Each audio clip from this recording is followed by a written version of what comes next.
Good morning. This is Pat O'Connell calling to order the New Mexico Public Regulation Commission regular open meeting. It is Thursday, August 8th at 10 a.m. Mr. Cameron, please call the roll. Commissioner Allison. Present. Commissioner O'Connell. Here. Commissioner Aguilera. Present. All commissioners are present and you have a quorum, Mr. Chair. Thank you.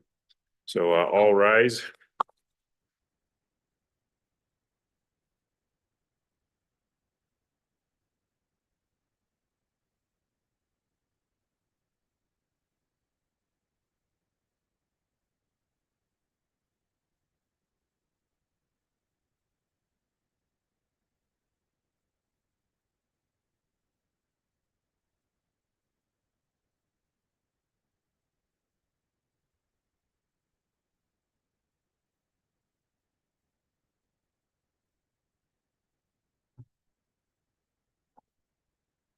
So commissioners, we have before us the agenda that got posted on Monday morning.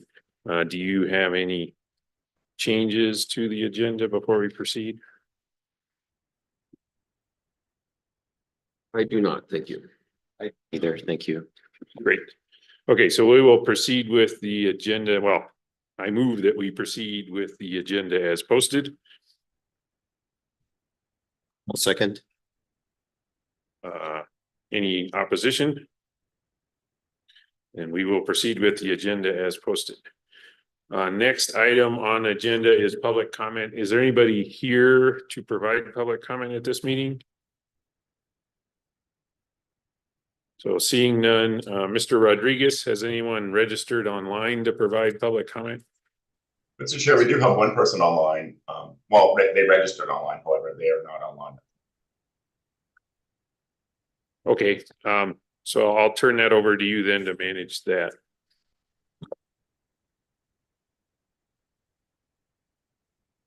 Mr. Chair, they are not on Zoom right now. Oh, okay. I guess I didn't understand you. So we have somebody registered. They're not on Zoom. And so we'll proceed through the next couple items of the agenda and circle back. First up is announcements. Do we have anything from Office of General Counsel?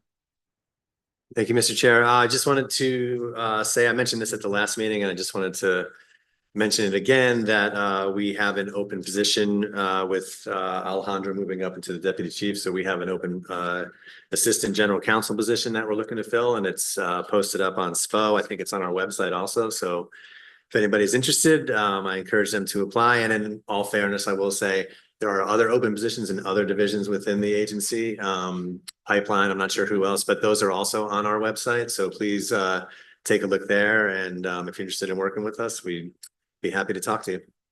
Great, thank you.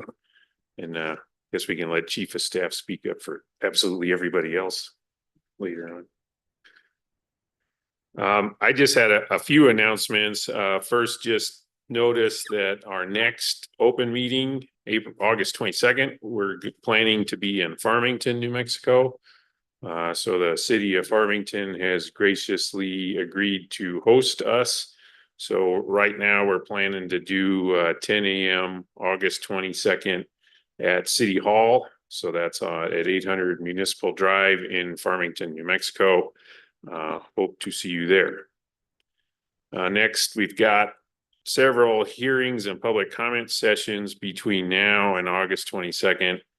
First one starts Monday, August 12th. It's Southwest Public Services Transportation Electrification Plan, the hearing in that case.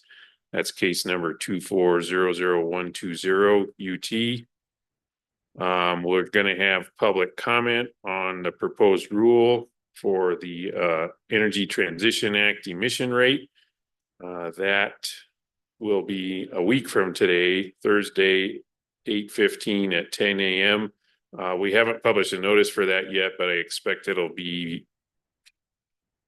available to provide public comment here and via Zoom again at 10 a.m. If you're interested, watch the webpage for instructions on that.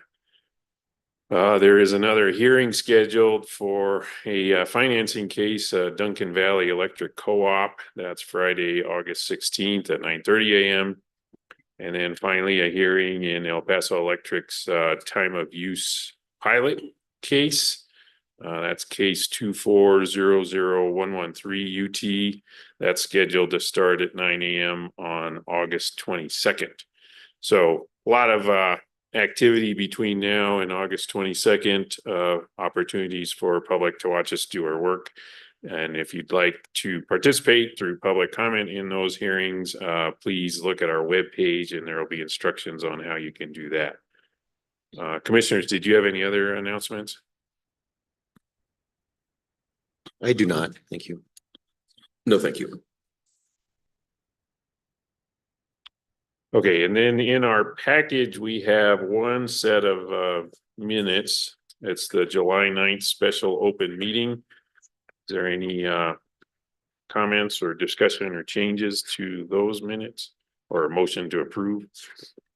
I did have a couple of comments on those minutes at the very end of the section about TELUS Energy, or right before the Minnesota Public Utilities Commission heading.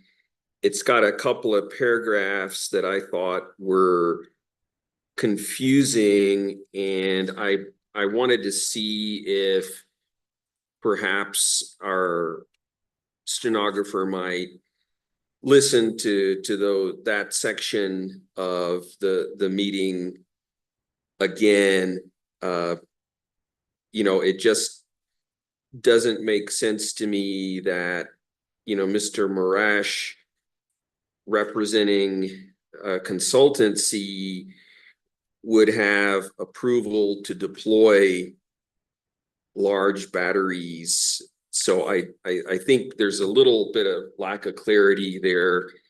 And the only other thing at the end, it's got a statement from me where it says Commissioner Ellison said he was talking about a NOPR with a draft before the end of the year.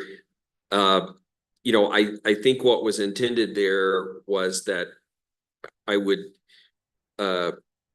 intend to circulate a draft for comments and aim to issue the NOPR by the end of the year. I think that was the intent.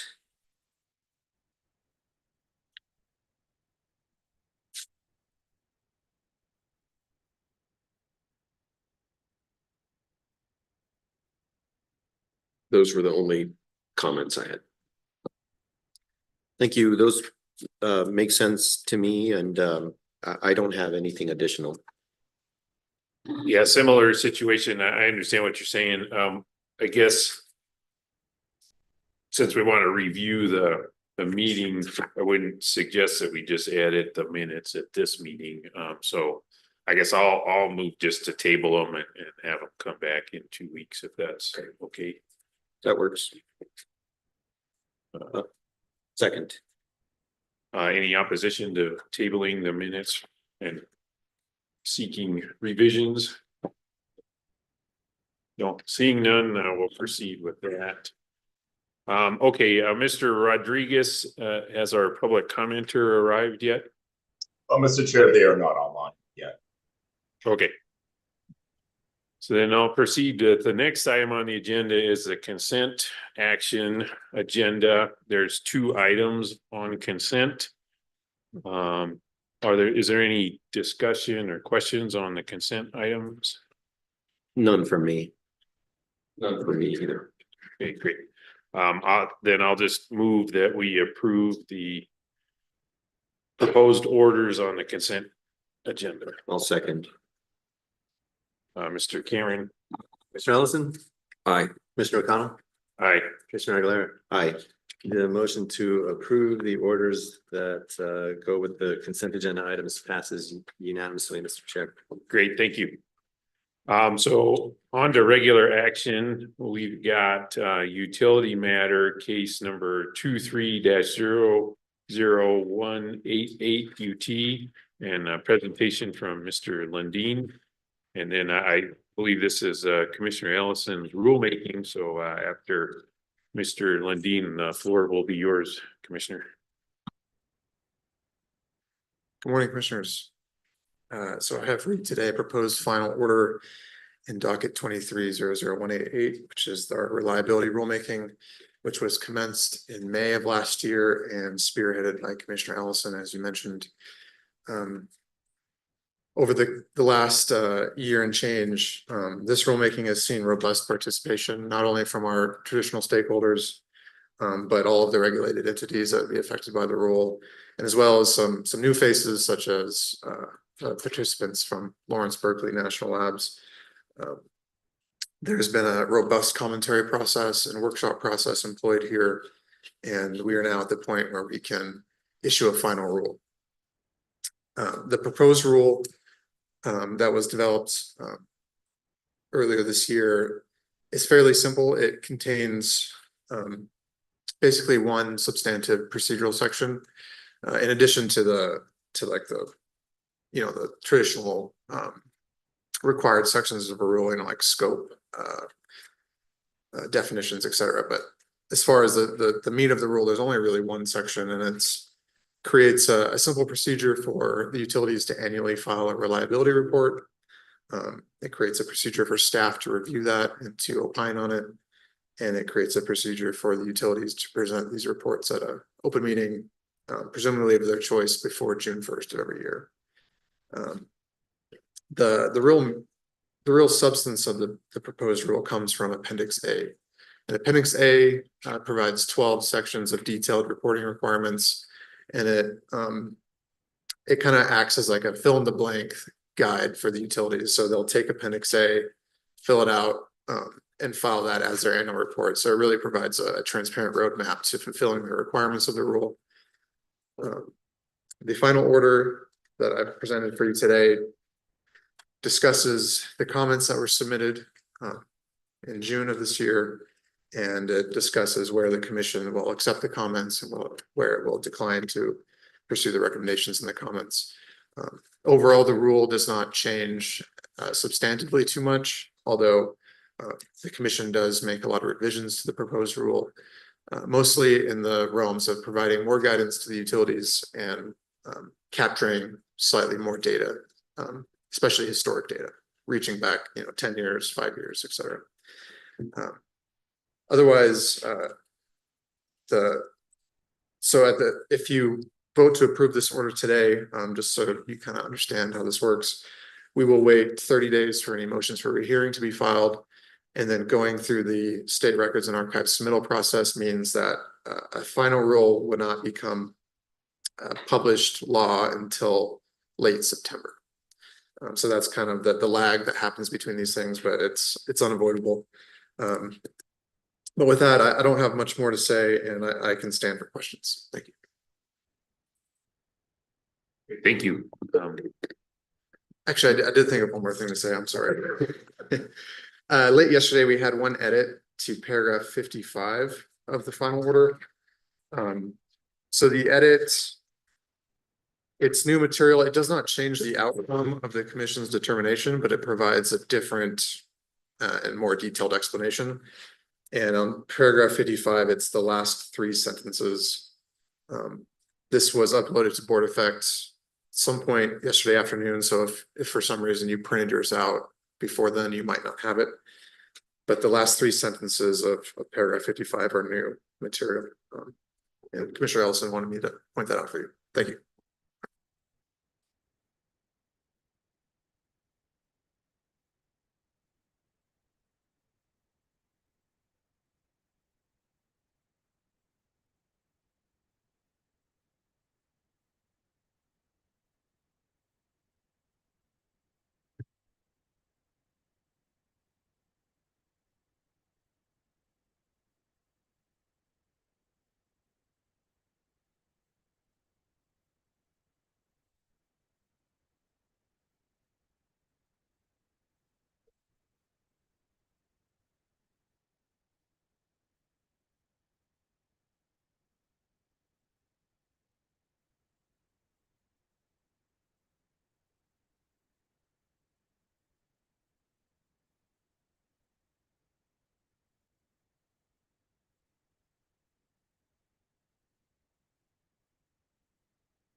Mr. Ellison, I'll let you lead the discussion on this one.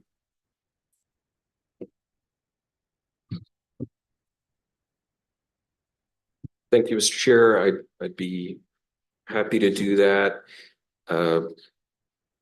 You know, I know this one change to paragraph 55 came in pretty late. I apologize for that. I just didn't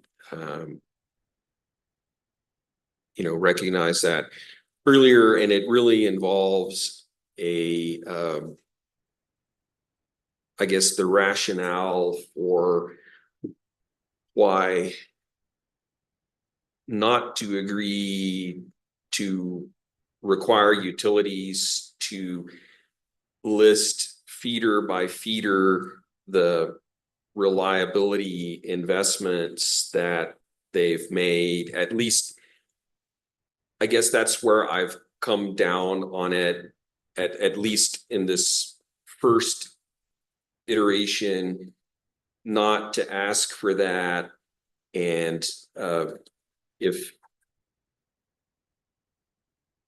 my fellow commissioners feel differently, obviously I want to hear about that. But the utilities argued that they're already reporting distribution investments through Rule 440, and it would be duplicative to have a requirement in this rule to go feeder by feeder and list the reliability investments that they've made. And, you know, my feeling about it is that, gee, I'm not sure Rule 440, you know, really gets at reliability. It gets at investments in general. So I'm not sure it would be duplicative. But at the same time, I tend to think that, you know, if we ask utilities to list investments by feeder that were made for reliability, you know, they've got to make a judgment call as to whether an investment was made because of reliability or because of some other reason. And it may serve us better to get a more comprehensive picture of distribution investments in some other manner. So it's something that we could potentially talk about in the grid modernization, distribution planning, rulemaking, if we would like to have a more a better picture of those investments. Thank you for that explanation. And first, just congratulations on getting this rule to where it's at. And I appreciate and understand your description of why you added more to paragraph 55. In fact, you know, your point, I think, is I totally agree with. I'd like to see utilities investing in ways that are ticking more than one box, right? And so if we're giving them a report and say there's only one reason you made this investment, then that is kind of bad communication, right? Because they should be investing in feeders in ways that improve reliability, improve capacity, improve economic development opportunity, address equity. I mean, all of those reasons, and there's probably a list of 100 items that should be considered when they're making these investments. So anyway, I appreciate you walking us through that, and I agree with the change you've made. And then again, just my first comment is congratulations. So thank you for putting this in front of us, and thank you, Mr. Lundeen, and all the stakeholders who participated in this up to now. I really learned a lot from the technical experts you were able to bring to bear in these workshops. So anyway, it's been a process, but been valuable and hopefully soon to be fruitful. Commissioner Aguilera, do you have anything? Also want to express my congratulations to Commissioner Ellison. I think, well, I don't know, is this the first rulemaking that we start and finish? It might be, but either way, I think it's a big accomplishment. And so thank you to you, Commissioner Ellison, and the parties and utilities here who provided their input. I think that this rule is important to lay a foundation to make smart decisions on where to improve the grid. That's what we're tasked with to do on behalf of ratepayers, and so I think this rulemaking is a big accomplishment. Thank you. I'd like to say, I appreciate the engagement of the utilities in this matter. I think the format that we had worked well by having a series of informal workshops to get us to a draft rulemaking that we felt reasonably comfortable with, and then only at that point we moved into the notice of proposed rulemaking process. I'm not sure the extent we can emulate that in the future, and I think we'll need to think and discuss that, but it seemed to work in this instance. I appreciate the work of Mr. Lundin in putting this order together in a fairly short time frame. Ms. Judy Amer did a lot of work compiling the various comments of the utilities and parties and comparing them. And, I think that sometimes the commission gets criticism that we're reactive.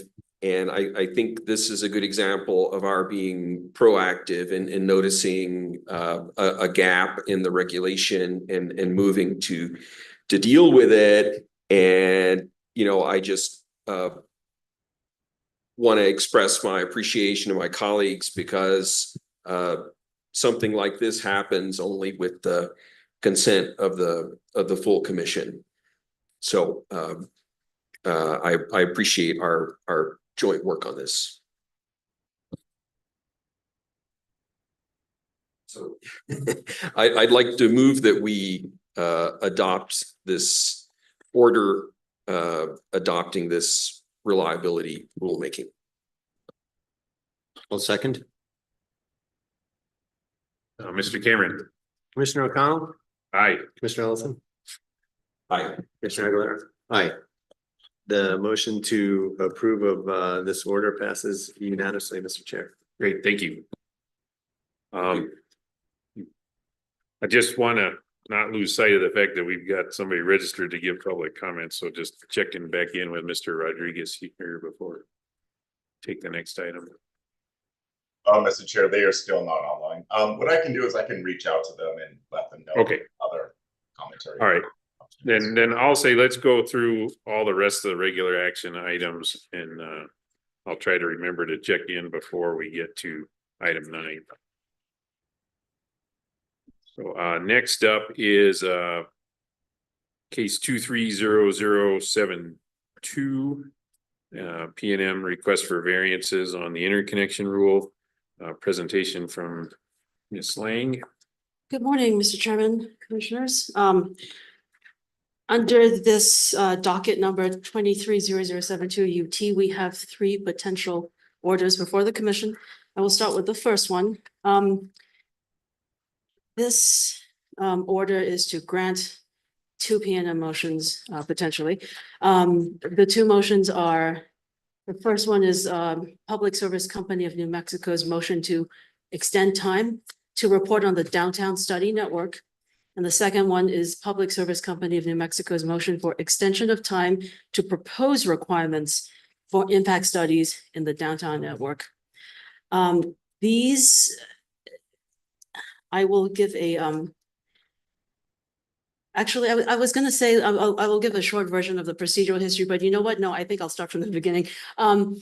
March 1st, 2023, PNM filed a verified petition for variances from 9 rules. The variances pertinent to this current motion that we're talking about is from rules 17.9.56, 13, and then 15, and then 16 New Mexico Administrative Code. It's also entitled The Simplified and Fast Track Processes for the Albuquerque Downtown Network. PNM sought a permanent variances from these rules and proposed to undertake supplemental review or a detailed study for all interconnections on the downtown spot network. On June 14th of 2023, Commission issued an order partially granting and partially denying that motion. In part, the pertinent parts to this motion is that the Commission denied the request for permanent variance, but granted PNM an extension of 1 year from June 14, 2023 to undertake the studies proposed by PNM in its request and to report back to the Commission by June 14 of this year.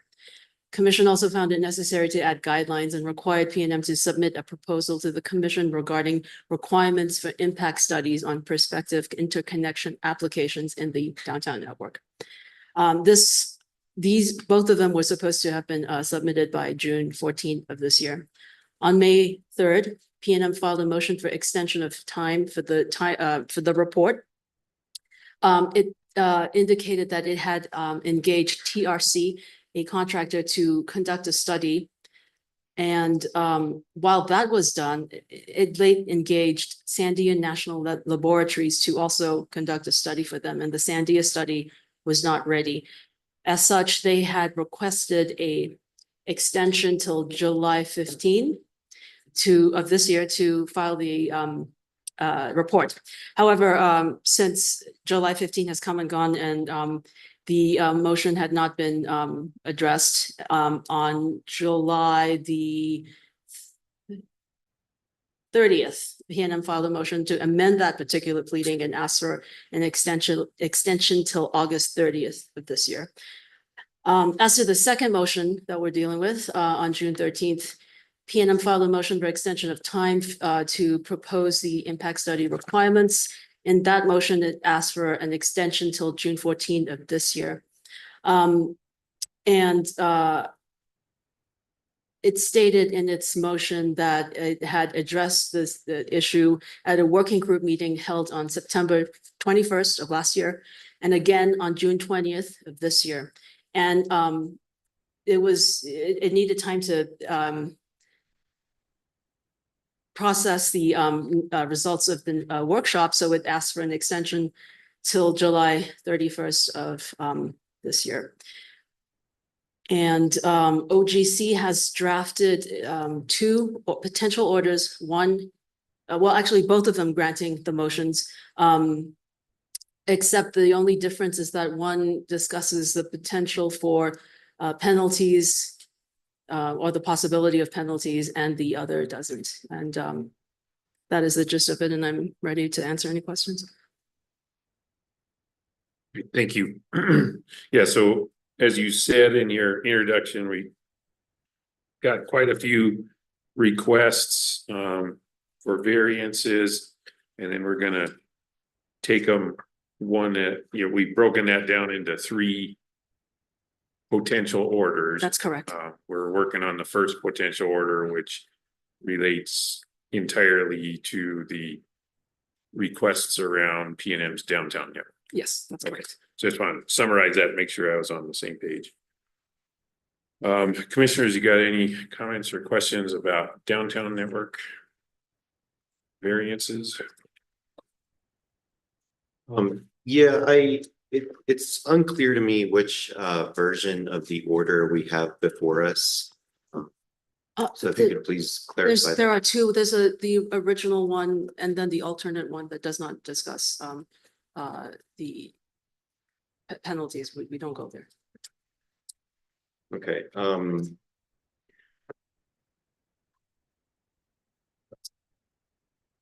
I just see, even for that one, I see a couple of versions, and so I'm not clear on. There were several updates, so I think I was updating. There were updates loaded until yesterday evening, so it had it, but the earlier version should have said removed. So. Well, that's something that I would like to talk about. I'm having a little bit of trouble figuring out how, because I don't know whether my concerns that you and I discussed are being addressed in both versions or not? The concerns that you addressed are addressed in the alternate order. Okay, then, in that case, it appears to me that there's a version, that, grants these motions based on an incorrect standard. Our standard, regarding, extensions is the a good cause standard, as explained in our rules in section 1228K, which includes determining whether there is good cause to grant the motion. The alternate order includes language suggesting that the motions are in good order, and then goes on and grants the motions. And I expressed concern about this because our good cause standard does not include any discussion about whether it's in good order. And I'm concerned that by inserting new language into our standard, we are inadvertently expanding or deviating from what the correct standard is. So the good cause standard considers whether the motion was made before the expiration of the period prescribed or previously extended, and whether we are determining that there is good cause. And so that was a large concern that I had with the initial order. And so I think if to the extent that I also don't know which order is the alternate or which is not, but as to the order that includes that language, I have concerns with that, and we'll open that up for discussion. Could you help me, where is the language that you're worried about? Or I guess, better phrasing, the correct version, where would I find that? I think that maybe where that is addressed is what is called an alternate on board effect. Yeah, I'm talking about what, where at in the order. Yeah, no, I was getting there. So I think this would be. I just need to find the right version because. Yes, it is paragraph 10. Okay.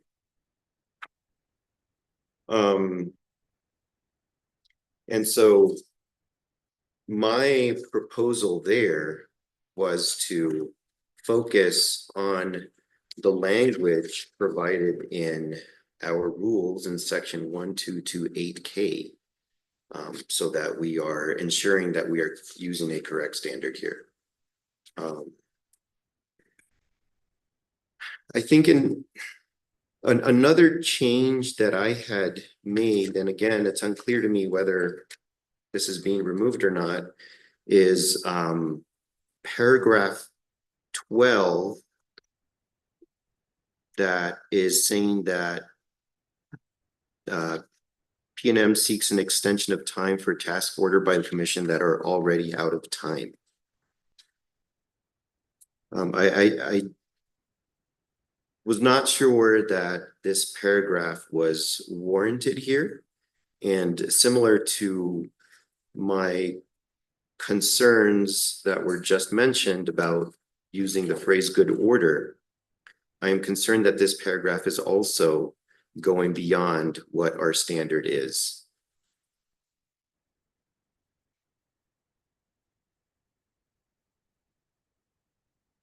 Okay, and then the version in what I think is the alternate order for that paragraph is pared down. And it points out that they ask for an extension of time a day before expiration of the deadline. Result is deadline is passed, but it doesn't go down the road of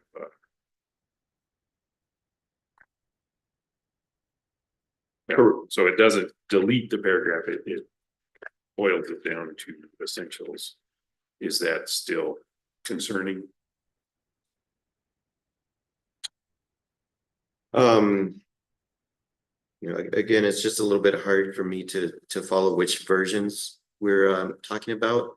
Are you talking about paragraph 10 or No, 12? paragraph 12. Yeah, I'm finding on board effect.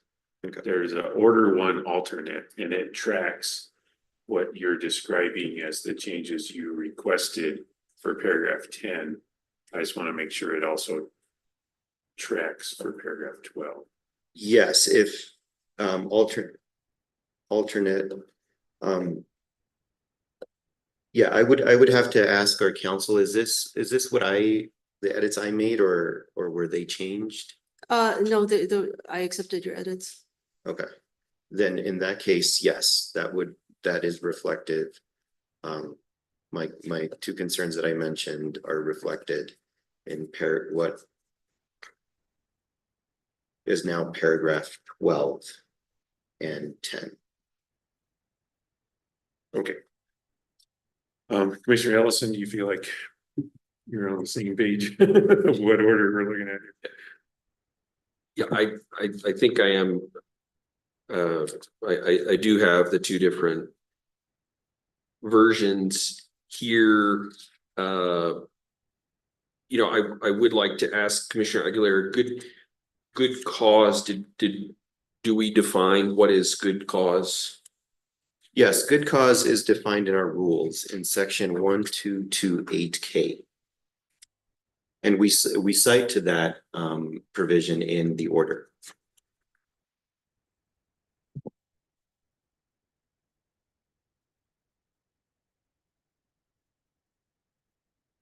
Ms. Lang, would you mind reading that out? I'm not as familiar with it as Yes, of Commissioner course. Aguilera.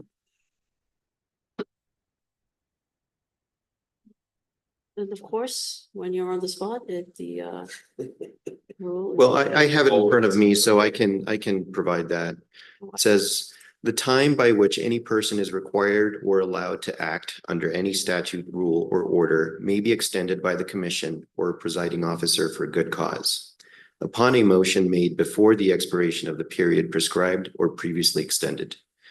The filing of the motion does not toll the running of time period prescribed. And so my concern here is that, you know, we frequently receive orders on motions like this that are implementing the good cause standard, and they do not mention good order. I think that it is problematic because in the future, if we issue this order in the future, somebody might cite to this and then say, well, our situation is also in good order, and therefore you should approve this. I think that it starts to get dangerous when we deviate from the standard. And so we should stick to the standard and the words that are in the standard and that we use consistently throughout orders, so that we don't begin to create uncertainty and potentially undermine our own rules.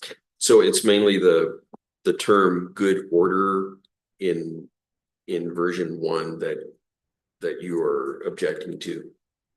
Yes, so I would rewrite it as I have done in paragraph 10 in what I think is referred to as the alternate order.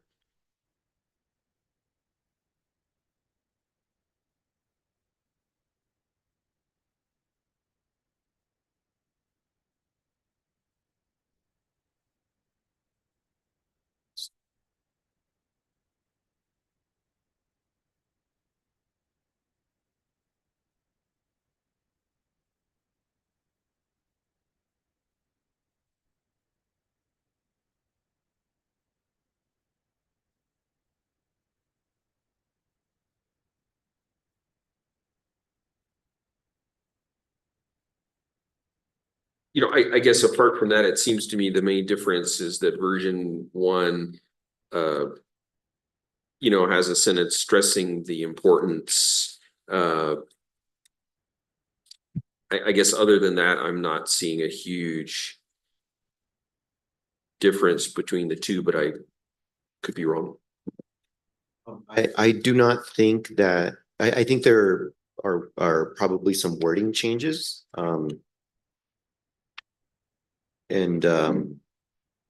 But in terms of substance, I think that the two paragraphs that we've been discussing, I think, are the main differences.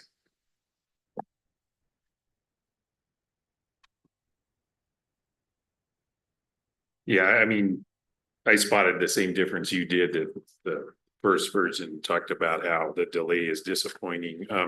I'm okay with that not being in this downtown network study because that's a much more complicated question than everything else. And then I also know that P&M's been working with Mr. O'Donnell on trying to get the technical expertise to look at that. And so looks like they changed consultants to Sandy Lab. So anyway, I've got more to say on the next order, and I agree that interconnection delays are disappointing, but I didn't feel like it was necessary in this one because this one is only about downtown network.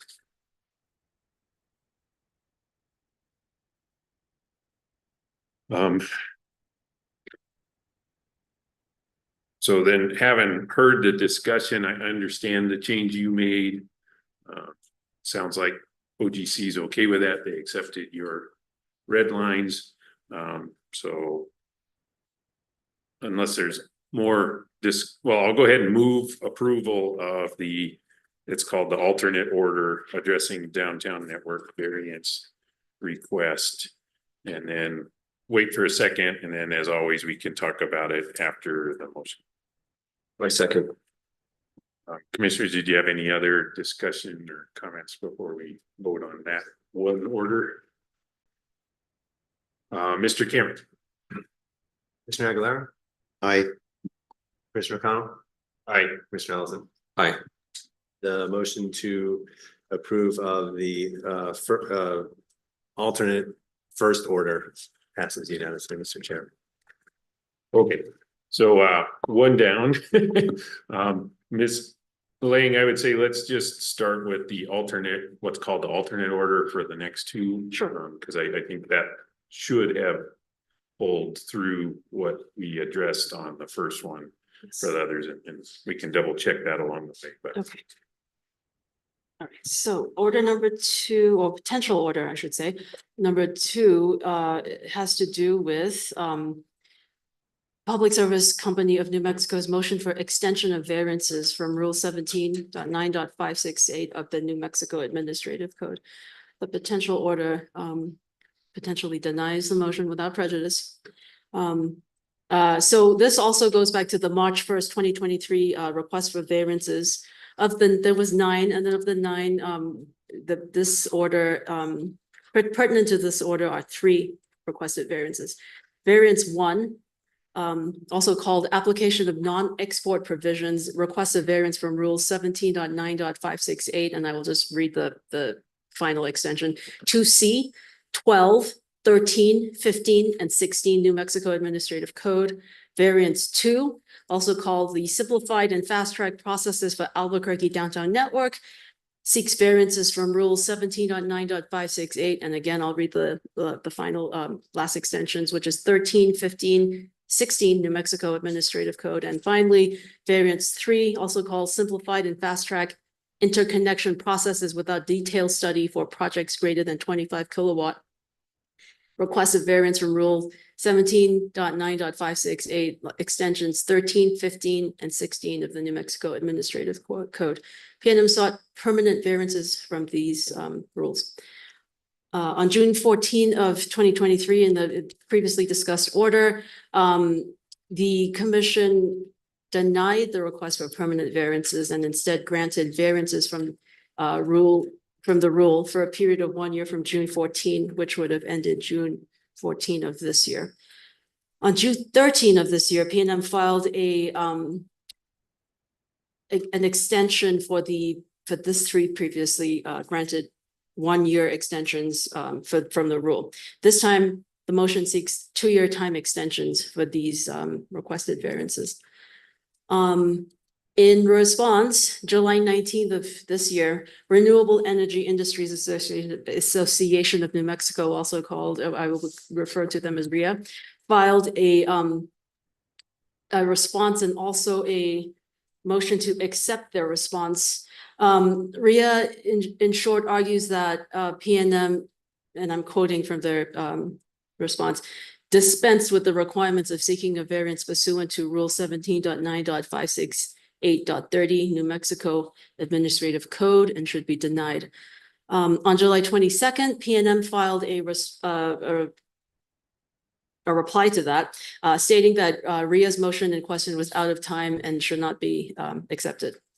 The present motion seeks virtually the same relief sought in the petition, the original petition asking for variances, except the only difference now is instead of a permanent variance, they are seeking a 2-year variance. And for that reason, we analyzed it under the rule that grants a variance to a rule, and particularly for this one is 17.9.56830 NMAC. And there's 4 prongs to the requirement. The first one is that you have to set out the effective compliance on the parties and the utilities customers if variance is not granted. The second prong is identify the sections of the variance. The third is describe the expected results the request will have if granted. And the last one is how the variance, if granted, will aid in achieving the purpose of this rule.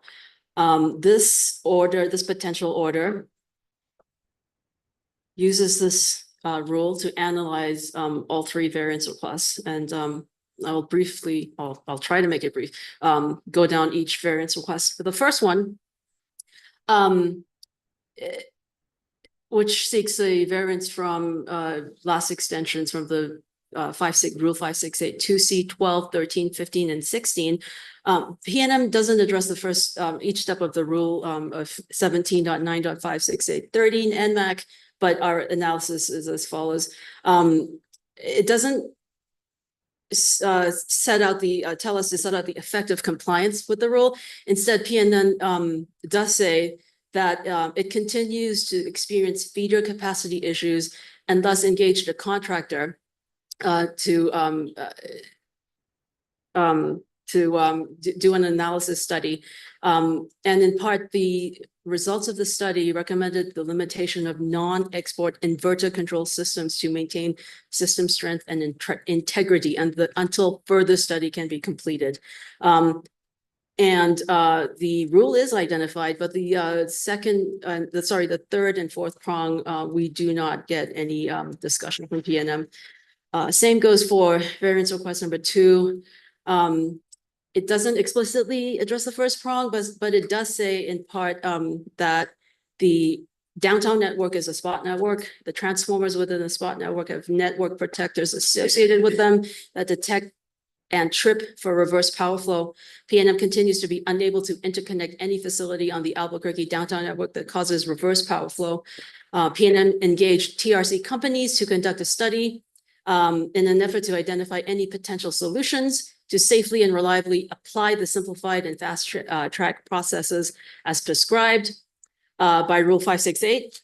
And then it concludes the sentence by saying, paragraph by saying, the identification of any potential solutions does not mean that the implementation of any solutions may be expected to be accomplished in a suitable timeframe or at a reasonable cost. And that's on page 3 of the motion.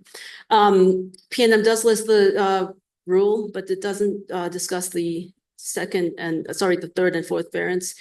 And finally, for variance request 3, again, PNM states that the analysis showed potential adverse effects on its system if it were to adhere to the current fast track screening process. And in part, it recommends adding 2 additional screening processes, and also discusses the necessity of conducting no less than 10 more studies with regard to systems 500 kilowatt and greater. And because of this, the order concludes that PNM did not fulfill the requirements of Rule 17.9.56830 New Mexico Administrative Code to be granted a variance. Well, because I'm reading from the order, as also, we are determining that Ria's motion is moot, for the reasons I'll get back to.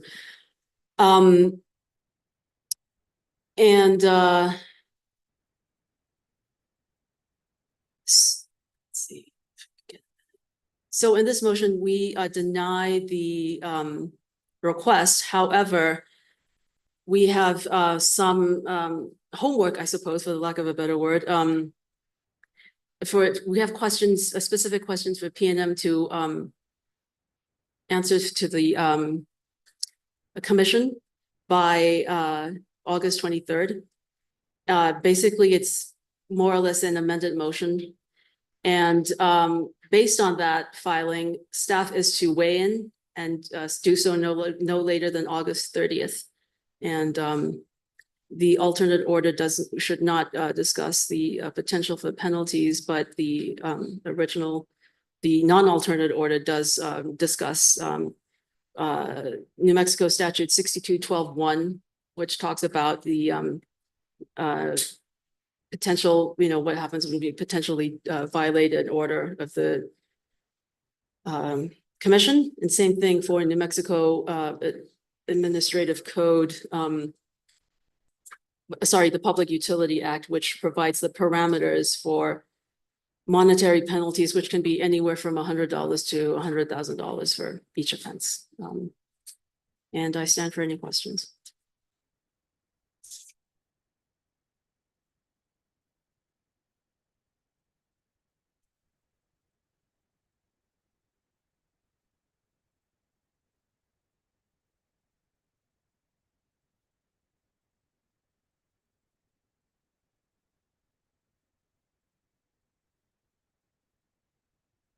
Yeah, so I guess we're still on a version control question. When I look at what's in board effect, the thing that's called the alternate order does include paragraph 15 that cites the Public Utility Act, and a paragraph 16 that also cites what the range of penalties might be. And I thought I heard you say Yes, it shouldn't. I will for the alternate order, I will delete paragraphs 15 and 16.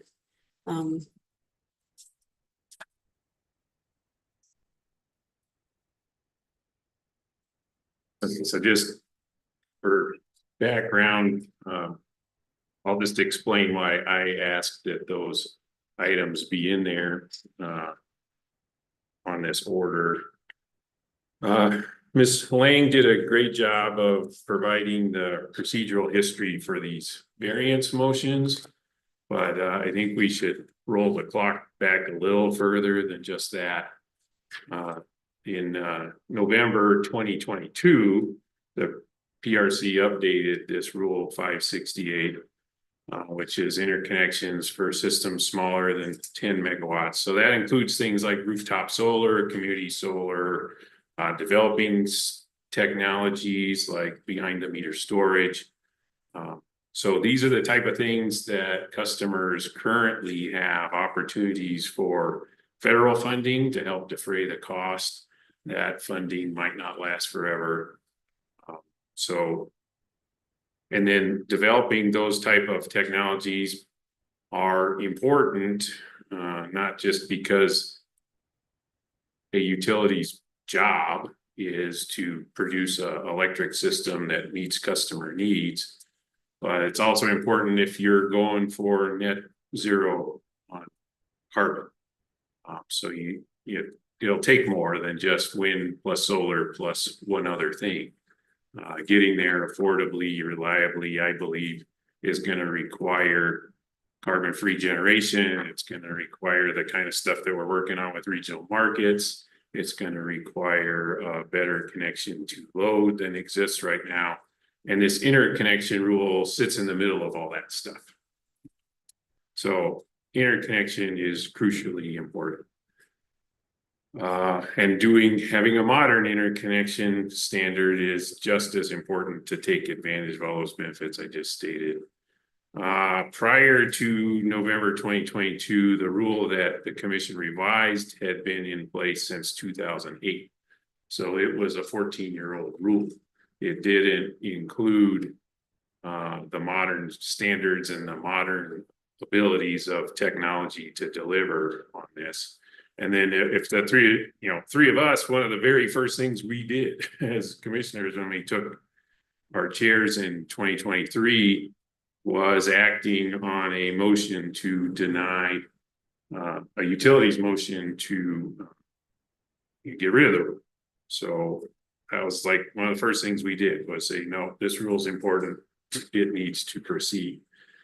That rule was a result of a very robust rulemaking process. So again, it started in 2021. So many years ago, it got restarted in 2022, approved in 2023, is effective in 2024. So it's not like utilities didn't know these changes were coming. So not only has technology and opportunities for customers been advancing broadly in the real world across the nation, here in New Mexico, they've been on notice for a long time that update and modernization of the interconnection rule is coming. So yeah, I recognize that this new rule was different. So last June, when we granted these variances, my expectation was that we'll grant these variances and that'll give utilities a year to demonstrate that they're making progress on the rule. So in PNM's case, instead of progress, we got this, which is a report from engineer number 1898. It purports to be a hosting capacity analysis under Rule 568, and the date on it was May 2024. So in my experience, why would you hire somebody like engineer number 1898? It's because you need technical expertise to advance your understanding or to help you develop solutions. This report doesn't do either of those things. The analysis is very rudimentary. Just looking at starting on page 2, it talks about feeder ratings being a number. It's actually a dynamic situation. Feeder ratings and the capacity on feeders vary as the year goes on under different conditions. So they just started with an old understanding of how the system works and how to study it.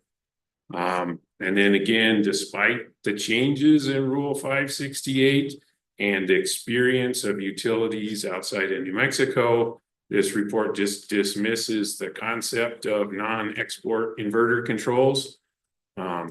So it's just odd that after all of that build up to this new rule, that PNM would hire an expert to turn back the clock. And so then, as Ms. Lane described in her summary, the report does say that technical solutions to these problems exist. But what it also says is we're not going to tell you what they are. We'll tell you what they are later. And it also has things about, hey, and probably PNM shouldn't do anything until they've got cost recovery established.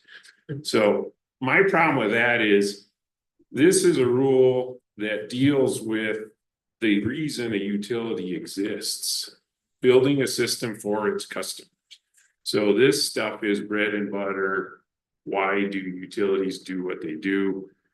So then to hire an engineer, then to, like relitigate the rule. I mean, it's just crazy that a hired consultant would tell PNM they should go for a permanent variance on a rule. And then the PNM would submit that as justification for a variance. It was frankly offensive to me. So I'm sitting here with what to do. Clearly, the incentive of doing your job and following the rule wasn't enough for PNM. you know, I would hope that when they hire a technical expert, they shoot for somebody that's closer to top 50 than number 1,898 in terms of their understanding of what's going on in the utility system, understanding what's available to their customers.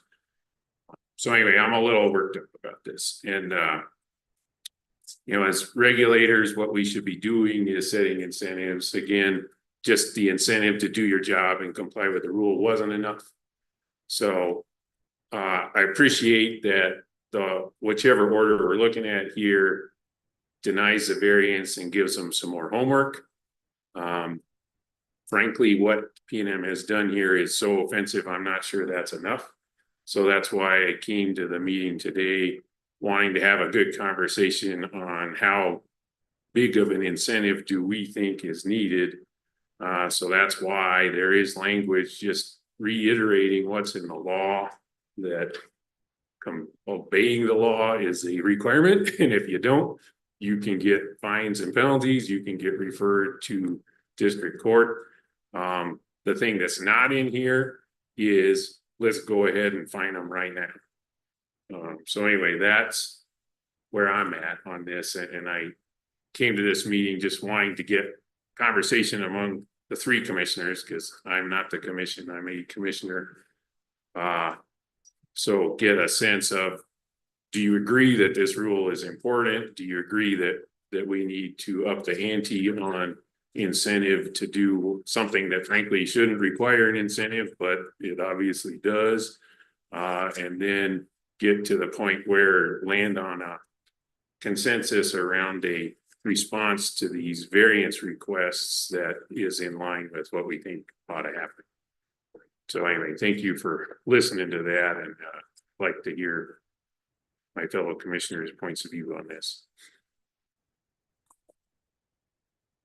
Well, thank you for that explanation. I appreciate that you are an engineer, given that I am not. And so, you know, I think that for me is very helpful because, you know, I think you have a perspective here that I don't. And I think that's good for the commission as a whole. So with respect to the questions about, you know, whether interconnection is important, I agree with what you said there. I think that, and I don't personally have a concern about including the additional language about the penalties. I think my problem here is that I would have requested more time and analysis from OGC. I think there are some statements about, you know, non-compliance and that may or may not be true. I think in order for me to feel comfortable including those statements, I would need more analysis. And so that was my hesitation, not necessarily that I disagreed, but I think in any event, your statements are pretty clear, and you know, I would urge the utility to listen to them.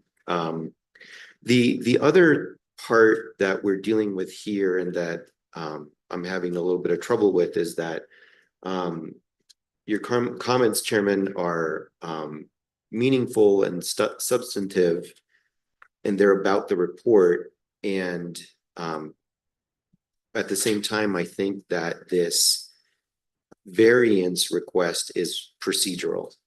And so I'm having trouble kind of merging both of those. And, you know, I would also suggest maybe putting some of this in a separate statement. I think it's important.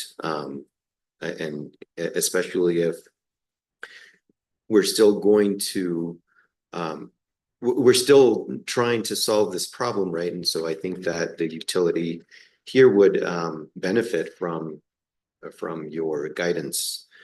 So anyway, those are the things that I was thinking about. You know, I think we can either issue an order, as long as I'm kind of voting today, I think I don't feel comfortable at the time making strong, clear statements about non-compliance. And so I would prefer to remove anything definitive from this rule, or otherwise, request OGC to provide analysis. And I would be, I would look at that. Yeah, thank you for that. So summary, a variance isn't a hall pass, right? So I focused, clearly you focused more on the process based on what we were talking about with the other order. I focused more on the substance. And so your point is taken that if all you're looking at is, did they check the boxes, motion gets denied because no, they didn't. But is there enough in there to show that you earn variances by using the time wisely? And in my case, using time wisely, it would be move the ball forwards, not backwards. I guess is my message here. Another thing I was hoping to get to, but we're still in a process of building this version of the PRC. I'd asked Ms. Lang to come prepared to talk about history and precedent around when we have issued fines and penalties. Because my sense of it is it didn't happen much in the past, because by the time things got to where it was warranted, nobody had been given notice that this is coming. So then the fear was anything that got assessed would get overturned. So anyway, that was why I asked for the language to be in here. So if we get to end of August and the situation has not improved, then they've been put on notice, right? The reason I want to talk about money is, again, trying to provide them incentives. I don't know how much they paid for this report, but it wasn't money well spent. So how much of a penalty would be needed to get them to to spend their money more wisely? I don't know the answer to that question. So I was just wondering if there's a context or procedure or process where we could figure out a number to. Having said that, I want to get to an order that works here today. So appreciate your comments. And Commissioner Ellison, did you have anything you wanted to add? Yeah, I had a question for Ms. Lang. I understood that we initially had one order dealing with all three variance requests, and we've gone to three different, but at least, the number 2 version that I'm looking at, is discussing all three variances. This is 3 inside the 3. 3 inside of 3. Yeah, there's 3 orders. First one is two variances. The second one is 3 variances. The third one It's just one. They were all in one order, and it became not very expedient. Okay, so well, I think if you look at the 3, each one has its own trajectory for what happens after that order gets issued. okay, I think I understand that. Okay.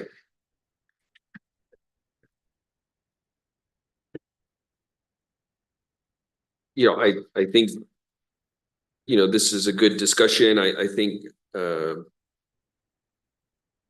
obviously we want to see the new interconnection rule adhered to, and we want to see earnest progress and a good faith effort being made towards that end. And I think it is proper to point out,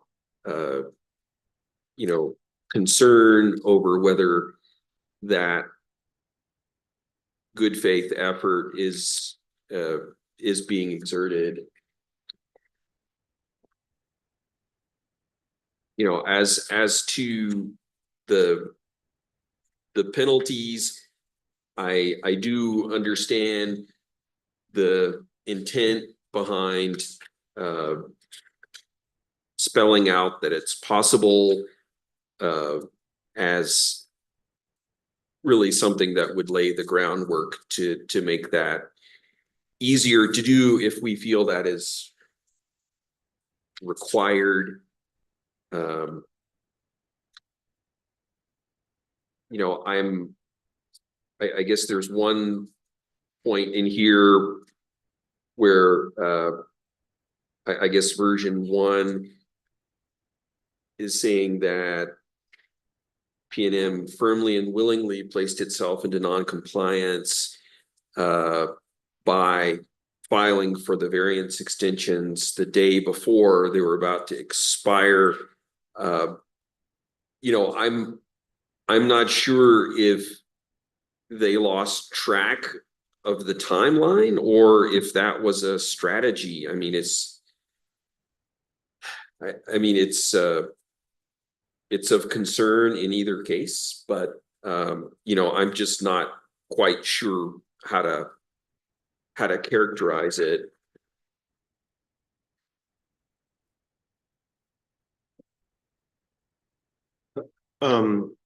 So I think there are a couple of different things going on, and I'm not sure that we should be mixing them. I think, you know, one of them, which the chairman discussed, is either the content of the study / report and kind of the process. I think, you know, one phrase that I heard is good faith.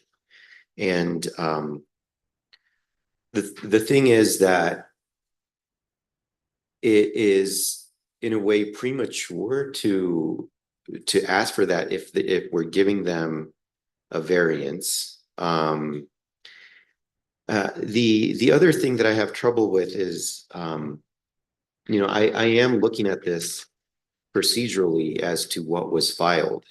You know, similar to what we discussed before, we have rules for variances, and in this case, it's in Rule 17-9-568-30. I understand that there might be concern as to when the variance was filed. However, there is no stated deadline by when a variance needs to be filed, and arguably, this is not retroactive. And so I am looking at this a little bit differently. I think with respect to good faith, that could potentially be another prong in this variance standard. And I think it would be a valid one to include, but I don't see it in here. You know, I think you could maybe get to it with the 4th prong about stating how the variances will aid in achieving the purpose of the rule. But, you know, anyway, we can talk about that later. I think what I'm trying to express is that there's concern about what P&M is doing, and we're merging that with what we're, you know, kind of like this slap on the wrist or, you know, wag of the finger in this order, because it seems like the concern about what is substantive in the study is being reflected as potential penalties and framed as when they filed the variance, as opposed to what was in the study. That's a good point, and I'll tell you how I merged those two concepts. It was from reading the report they provided, asking for permanent variances and making arguments for special cost recovery for something we're not even going to tell you what it is that we need special cost recovery for, to me was an assault on the rule and assault on the process that we've been through over the last 5 years. So I saw it as a process question, and whether it was intended as that, it was filed in the docket and cited in their Yeah, and request for variances. yeah, and I'm not at all saying that your concerns are not valid. I think they are, and they have a place somewhere. You know, this is a report that we care about and want to do something about. And so, you know, maybe there is another avenue to do something there. I was just kind of tied to what our rule says. And you know, I don't oppose anything that you've said. And so just, you know, want to, if there is more that we want to do, just want to find the proper procedure to get there.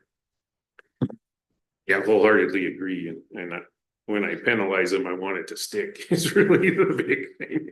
I want it to have an impact that it actually changes the incentive. So they do view this rule as a real thing and something that's important for their customers, important for New Mexico, important for the climate, and act accordingly.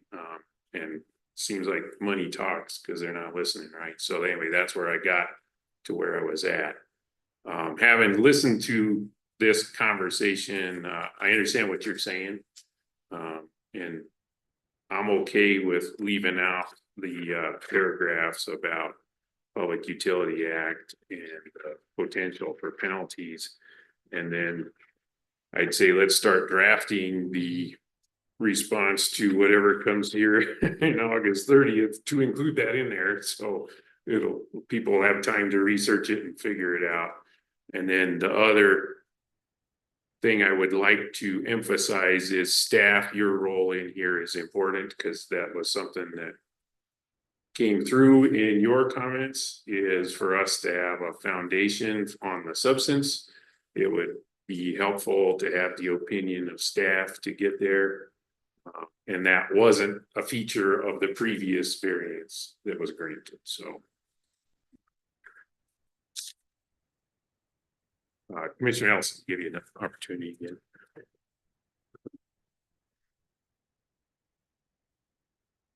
Yeah, I don't have any further comments. You know, I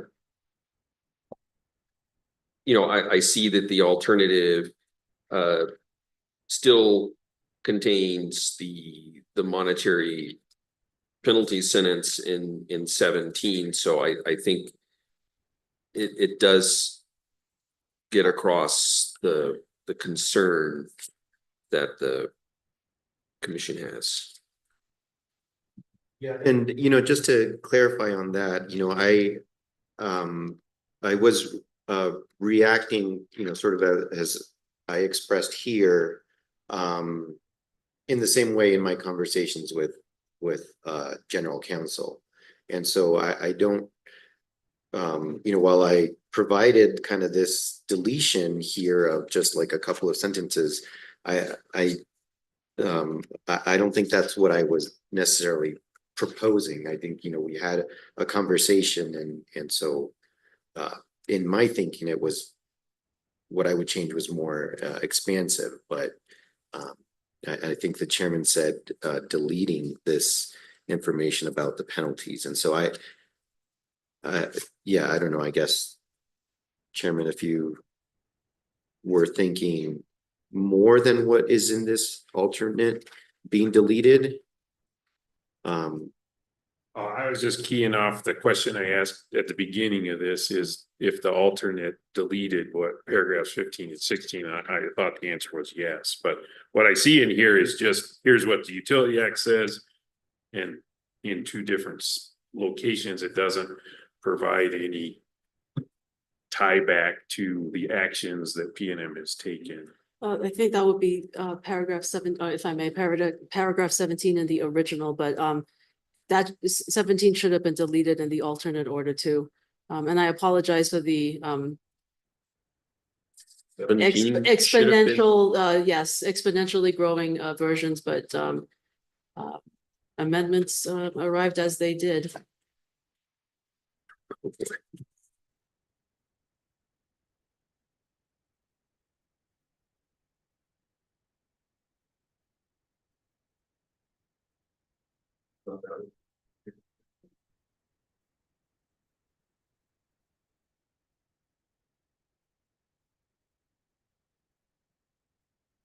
Yeah, I don't think that paragraph you're talking about ever made it to any of my versions. So, Okay, because for me, the paragraph 17 is P and M seeks extension for variances and doesn't talk about, it talks about how they firmly and willingly place themselves in non-compliance with the rule. Oh, and then the final sentence, is that the objection reminded that non-compliance may warrant okay, penalties? that is taken, should be taken out in the alternate order, Okay, Should be taken out.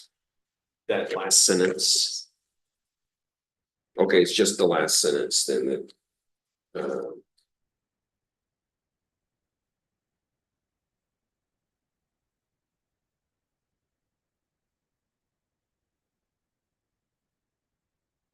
and then, so anyway, that's my understanding of where we're at. Is that correct, Commissioner Aguilera?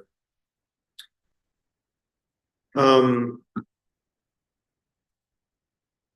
I think that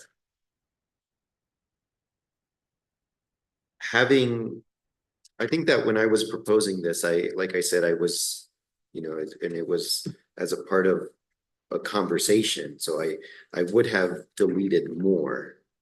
I think that if the two of you support this language, the concern that I had was more just making strong statements about non-compliance. And again, it's not that I disagreed, it's that I felt like I needed more analysis before I could support that. Another way to handle this, I think, is to put this information in a separate statement. I don't think there's anything invalid about it, so anyway, I to kind of streamline what I'm trying to say is I would delete the information about non-compliance and about penalties.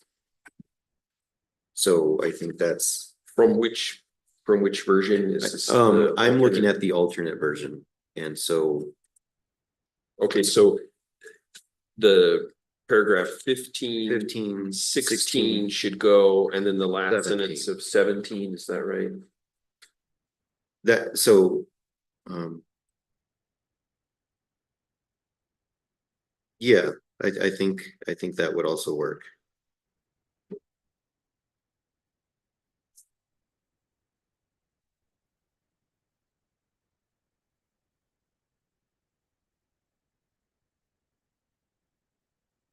Ms. Lang, does that make sense, or is there, based on our conversation, do you think there's anything else No, it that makes I would sense. that I would change?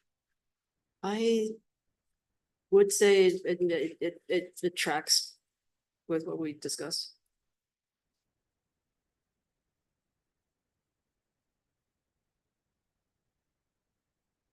Yeah, and again, I'm okay with doing that this time because I don't have any facts or data to understand whether they just missed the assignment or this was willfully offensive.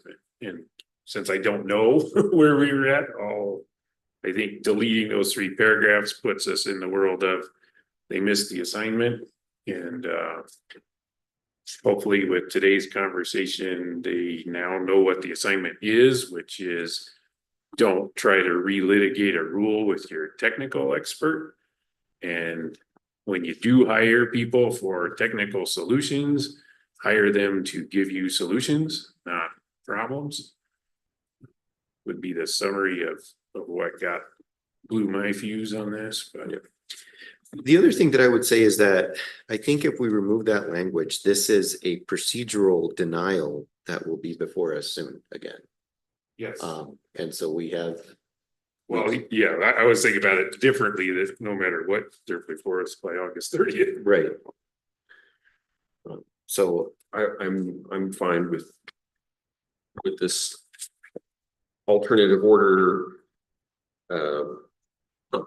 And again, I understand that paragraph 15, 16 would go, and the last sentence of 17 would also be deleted.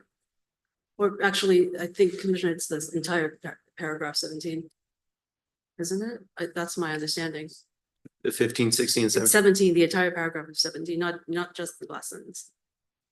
I think either way, I think there were some sentences that Commissioner Allison suggested keeping, or maybe, and that was fine with me. But also deleting it completely is fine with me. So Yeah, there's the factual statement at the beginning of 17. P&M's motion seeks extension or variances from the rule that were themselves extensions of variance for a 1-year period. This extension ended June 14th. So P&M filed for further 2-year for these variances the day before they were to expire. So that's just a fact. yeah. Yeah, I don't see any harm in retaining that. Okay. Let's see. So deleting, well, keeping what the chairman just read out loud, which are factual Yeah, circumstances. I can give you the red line after this meeting. Because we're all looking at the same paper and I think we're on the same page here. No, I think I got it. Yeah. Okay, so then I will move for adoption of the order denying the variances that we've just discussed. My second. This is the alternative order with those changes. Exactly, yes. Yeah, we're keeping that sentence, deleting this 15. Any further question, discussion? I do have just a little bit of discussion just with respect to our variance standards. I think, you know, as I hear your comments about the circumstances and how this was filed, I do hear that good acting in good faith is an important part. I would be supportive of adding that prong to our variance requests, as I think it is something that we should be looking at. So just wanted to add that. Yeah, thank you for that. Mr. Cameron. Commissioner Allison, Aye. Commissioner O'Connell, Aye. Commissioner Aguilera. Aye. So the motion to approve, this is the second order in a series of 3. And it's the alternative order with the amendments as discussed, passes unanimously, Mr. Chair. Thank you. Miss Lane, we're on the home stretch. 9th inning.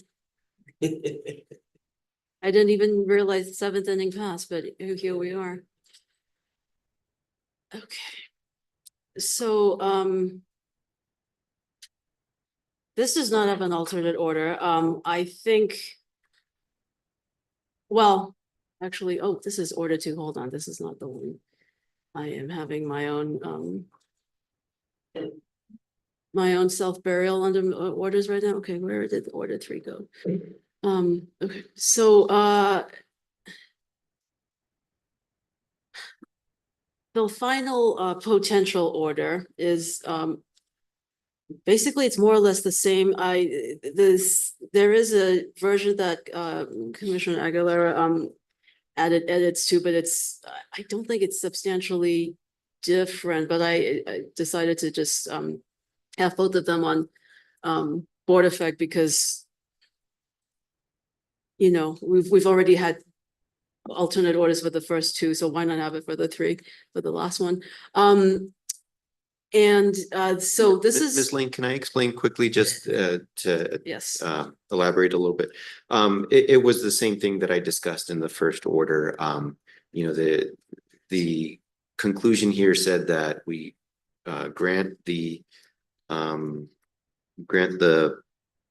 talking about a motion or variance here. Grant the motion because we wish to be pragmatic. And this actually, no, this was a different one. Yeah, so I just was asking rather than saying that we wish to be pragmatic, then to tie it closer to the variance. Which we did. Standard, And yeah. that should be on board. In fact, that should read granting motion DGA edits clean. So hopefully very quickly, this is the final petition pleading filed by for today, filed by PNM.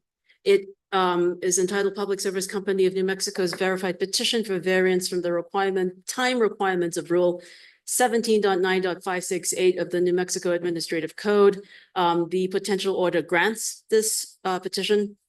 June 17th of this year, PNM filed a petition seeking a variance from Commission Rule 17.9.568 18E5 with respect to community solar facilities. This rule requires that the facility studies be completed within 45 days from the receipt of the executed facility studies agreement and deposit from an interconnection applicant. PNM is asking, instead of the 45 days, to get a time extension till October 1st of this year for community solar facilities. The RIA and Coalition for Community Solar Access, CCNA, filed a joint response. The gist of it is it argues that the petition seeks a blanket variance and public interest and purpose of the rule would be better served with the it will be better served by not granting the petition. The thing that they disagree with is the blanket variance for all interconnections and not piecemeal project by project granting. As previously discussed, we analyzed this under Rule 17.9.568 30, which is the rule in determining whether or not to grant a variance. And for this petition, PNM in fact did meet all the prongs, and I will not go into the details. For that, it was determined that it was in good cause to grant the variance. Also, the requested extension date of October 1st is rather quite fast coming. It's August 8th now, and that versus 45 days is not very much difference. And so for that reason, the potential order grants the request. Yeah, thank you for that. And then, I realized, first of all, thank you for picking these up. I know they were somebody else's job and you picked them up, and I volunteered. well, that'll teach you something right Yeah, there. that will teach me.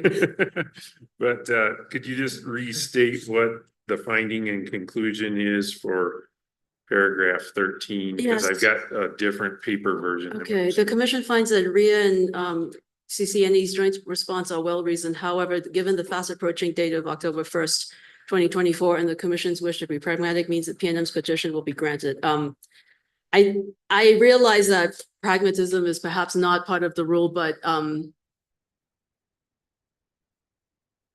this case, I think I felt that it was in good, it was a good cause, and it was in a good, they met all the prongs with this petition as opposed to the other ones, and yes. Yeah, can I just add to that? I think, and maybe I created some confusion here. And again, it's sort of this idea that I felt like we have a standard. So, I think, for example, paragraph 11 reflects my idea of what I would include here, that the petition meets the requirements of the rule in section 17.9.568.30. And that's why we grant a variance. As opposed to because we want to be pragmatic. And the reason I feel strongly again is because this following our standard is what helps us make sure that we treat different variances consistency. And this is what provides certainty and predictability that I think the industry and stakeholders need, rather than adding anything additional to that.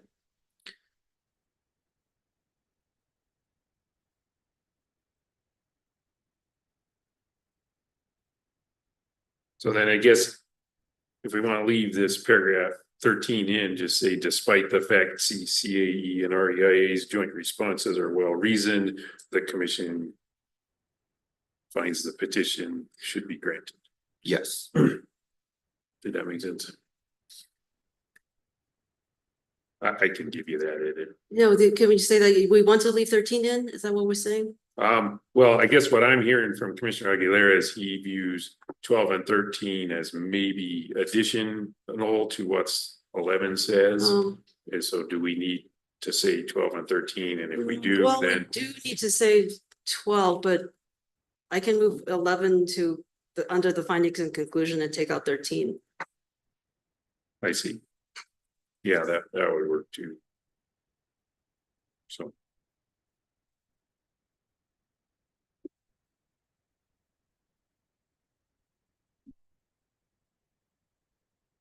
So again, Ms. Lang, the proposal here is to strike paragraph 13. Correct.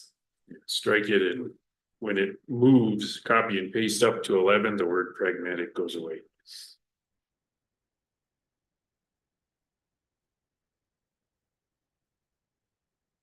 But would we would drop the language about our EIA and CCAE's joint response then? Okay.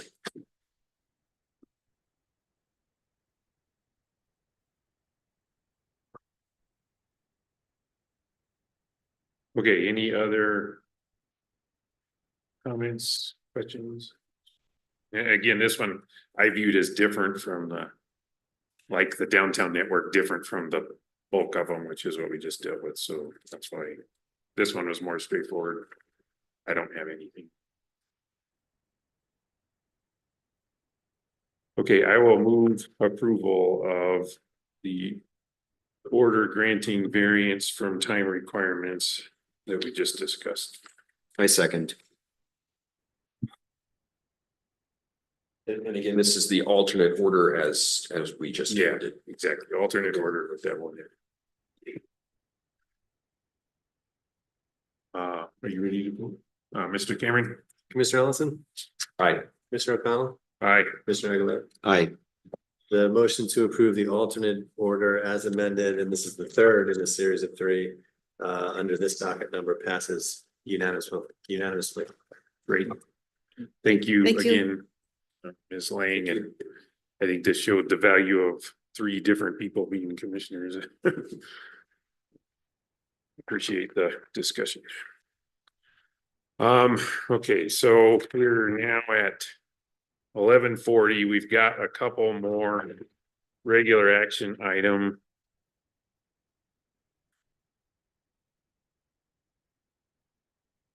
and then we still need to get back to our public commenter. Mr. Rodriguez, I know I said we'd go through all the regular action items, but I'm thinking if public comment is available, we might as well take it now. Mr. Chair, the registered party is still not online. Okay. So then, pleasure of the commission, do you want to take a break, or let's just do the next 2 regular items and see where we're at? All right, I'm not seeing people needing a break. We'll move on to next item 24-00245 UT presentation from Ms. Avila Stefans on the status of the SRUSF. Hello, Mr. Chair, Commissioners. So before the Commissioner, 2 documents, an initial order and a draft report. The Rural Telecommunications Act requires the Commission to report the status of the SRUSF on October 1st of every year. It's Commission precedent to ask staff to produce a draft report and then to ask for interested parties to comment on the draft report. This year, OGC and staff worked together to produce that draft report. And this report meets the Rural Telecommunication Act standards by updating the legislator on the status of the State Rural Universal Service Fund, the SRUSF. It makes a recommendation on the cap of the SRUSF And it provides a list of service areas receiving funds from the SRUSF. The recommendation in the report is to increase the cap of the SRUSF fund by $7 million. And the $7 million aligns with the estimated deficit for this year's upcoming broadband docket. And the order just opens the docket and asks for comments from interested parties so that the commission may consider those comments before submitting the report to the legislator on October 1st. And I stand for questions. Yeah, thank you for that presentation. It's funny because I remember a year ago, this was confusing to me, but now it's like, hey, I understand what's going on. Commissioners, did you have any questions for OGC?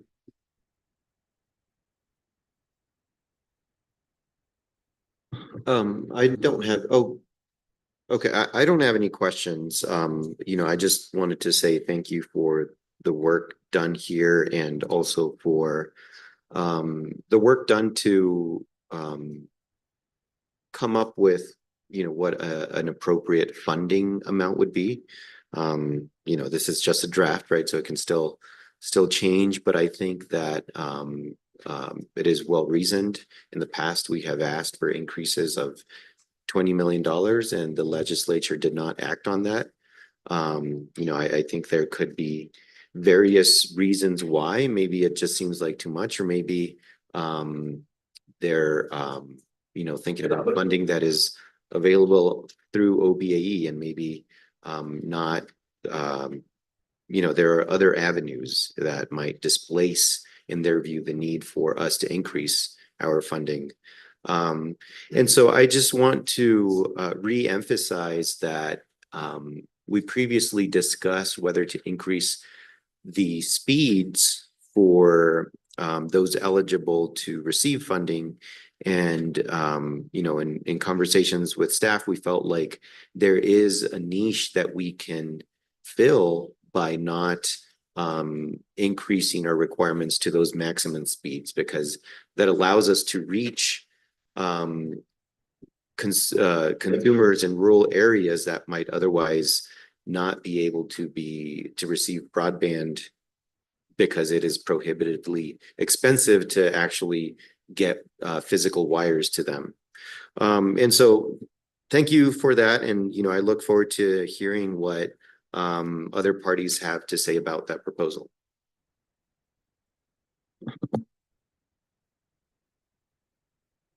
And so just to clarify, Ms. Stephans, at this point, we're opening the proceedings so that we can get comment and input on that draft report. Yes, and I will clarify that the proceedings may be too broad of a term. We are just asking for comments, written comments from interested party. But yes, we are just opening. And the 7 million suggested increase here is really based on the kind of project proposals that we're seeing. We're routinely not able to fund all of the project proposals that we're getting in the amount of 7 million roughly. So the 7 million is this year's estimated deficit.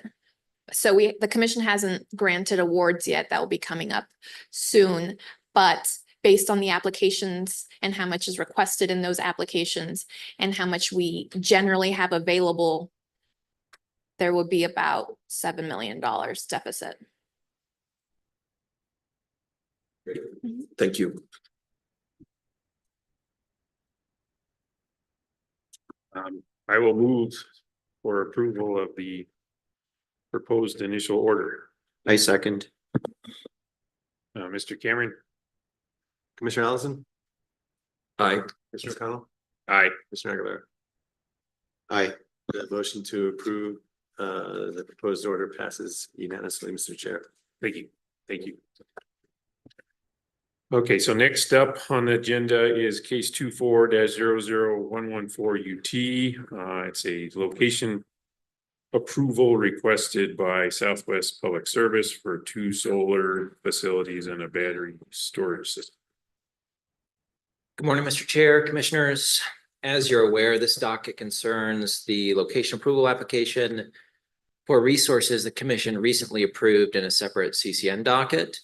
SPS filed the location approval application in March of this year. And then last month, SPS moved to dismiss the application on the basis that the location approval statute and rule do not apply to the underlying facilities, and therefore no location approval is necessary. No party has opposed this motion. So what's before the Commission today is a potential order that would grant the motion to dismiss. And unless the Commission has any questions, I'll go ahead and describe the legal framework and the order itself. Okay.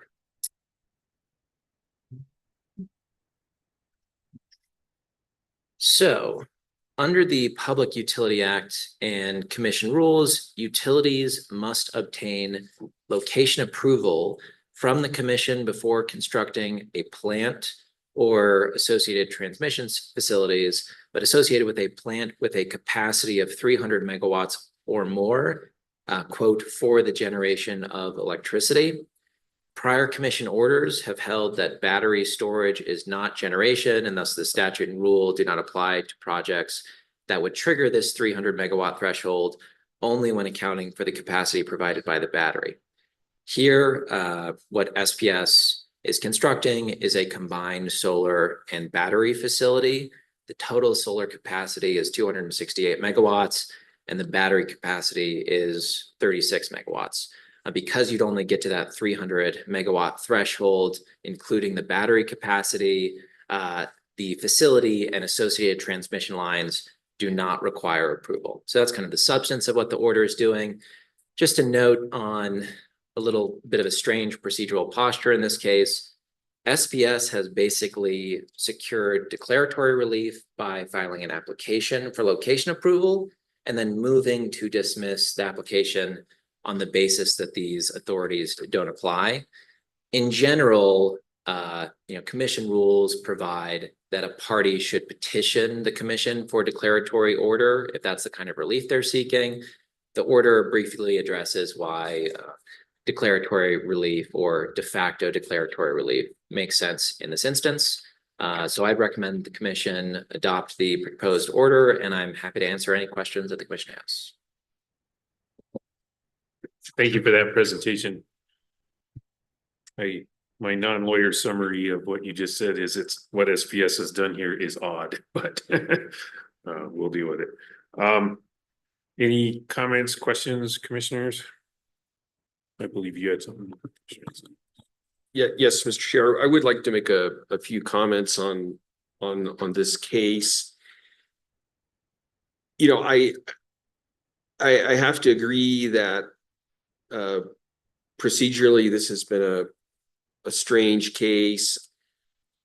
I think that it would have been better for SPS to have asked for locational approval in its CCN application initially. This would have provided for a much faster response, and it seems natural that the question of is the resource needed and is this location okay should be considered together, and that would be a conservation of everybody's resources and time. Barring that, it would have been better for the company to have filed a petition for a declaratory order. It would have been more clear procedurally what the company was seeking. And I guess, having stated that, I have prepared an opinion on this on this case.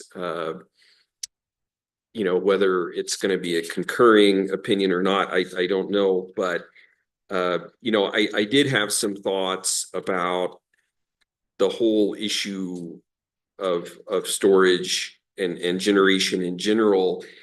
You know, the initial case for the San Juan project 21-154 stated, under the facts presented, the San Juan application does not trigger locational control provisions. It, you know, it did not explicitly state that the commission finds that storage is not generation. It's in the second case that that the commission did make such a statement. I'm looking for the case number on that. I think it's 22-161 regarding Atrisco, that the commission did make an explicit statement that the energy storage facilities Atrisco proposes are not generation. And you know, I have my overall concerns around it are that the statute was written prior to when energy storage became really a technology that was cost effective and had, you know, it was not really prevalent or ready to be deployed at that time. And I do believe that for the same reasons the legislature wanted the commission to review the location on large power plants, it would make sense for the commission to review the location of large storage facilities. And in this opinion, I will express my view that it would be desirable for the legislature to make such a change to statute to expressly include locational review for storage facilities. And I guess that leaves us with, you know, my view on this case. I do acknowledge the precedent, especially in that Atrisco case, the 22-161 case. And I acknowledge that we would need to do some sort of a rulemaking or other proceeding involving all interested parties if we were to be inclined to reverse that decision, that determination on that storage is not generation. And so really it's on those narrow grounds that I'm supporting this this dismissal, but you know, that should not be interpreted as meaning that that I agree with the precedent, or I do not see reason to rethink it. I'm supporting it because it is precedent, but I also think that it would be reasonable to reconsider it in the future. Thank you for that. Just one question, just so I understand. Are you saying storage is generation? So this is a complicated question. So, you know, if we, so I think if we look at it from the standpoint of locational review, I think that storage does inject power into the grid. My viewpoint, and again, it would take, I think, some further measure by the commission to clarify this is, if you had an interconnection, let's say you had solar and you had battery, and the interconnection is 300 megawatts or greater, then I believe that yes, we should have location review of that, because the total interconnection is greater than 300 megawatts and because storage injects power into the grid. And so if, in the case, I think it's interesting that in that first case,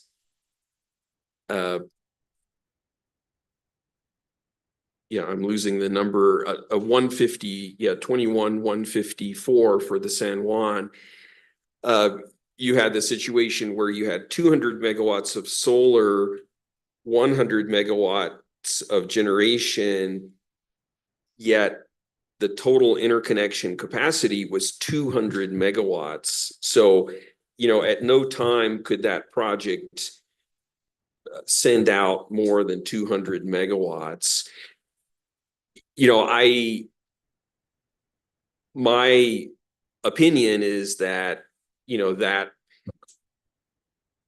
would be under the 300 megawatt threshold. So, I guess my answer is that I don't think it's quite as clear cut as storage is or isn't generation, but I do believe that when storage injects power into the grid, it can be seen as acting as generation, but that really the intertie, that interconnection capacity, should be the deciding factor. But I realize this is going beyond what has been said. Yeah, I was just asking that question because I think the issue is what the law says, not just our precedent and rule. But again, I agree with you. We're not deciding that today. So, and do you agree with that, Alejandro, that your proposed order doesn't change the law or the rule? Yeah, the proposed order is consistent with how we've interpreted both the statute and the rule historically. And just to the San Juan solar point, I agree that there's no express statement that the commission is deciding that the project did not trigger the location control provisions because battery is generation or is not generation. I don't think there's an express statement. I think there's a reasonably strong inference because in the preceding paragraphs, the commission discusses staff and PNM and San Juan Solar's argument that storage is not generation, and then they subsequently conclude.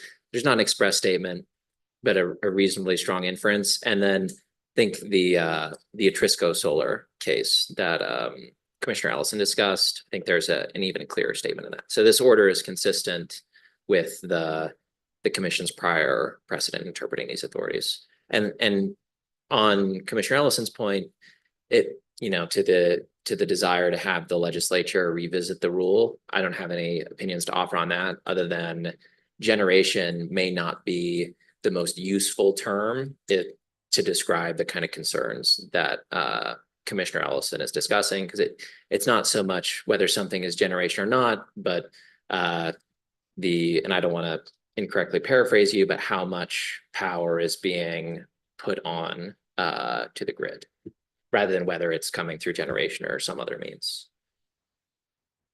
Yeah, thank you for that. Commissioner Aguilera, did you have anything? I'm going to stay away from that substance because we can go. So I'll just say that I really appreciated how this order was presented. in, uploading the relevant precedent and all of the pleadings and just very well written order. And so the work that you put into this made my job a lot easier, and I appreciate that. Thank you, Commissioner. Yeah, thank you for that. And then I'll endorse your first statement, which is we wouldn't have to have this conversation if SPS had put location permit in their CCN application, right? But so anyway, I will move for approval of this order granting unopposed motion to dismiss. I'll second.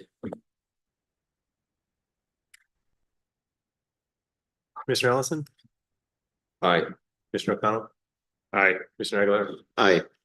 The motion to approve the order as presented passes unanimously, Mr. Chair. Great, thank you. And I will be filing a concurring opinion stating some of my differences.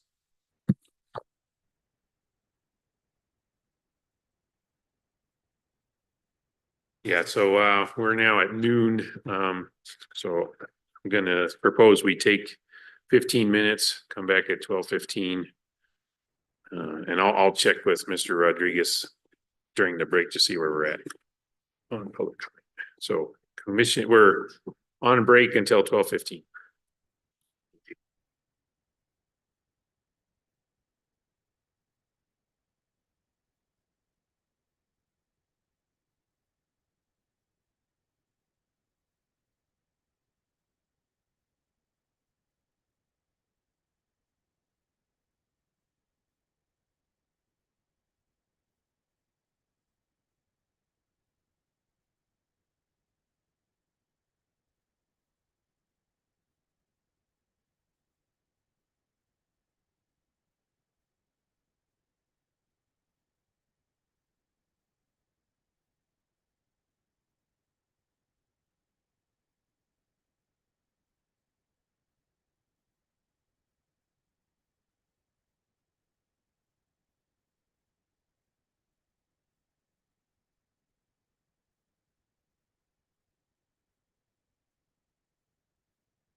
Okay, so we're back from our break.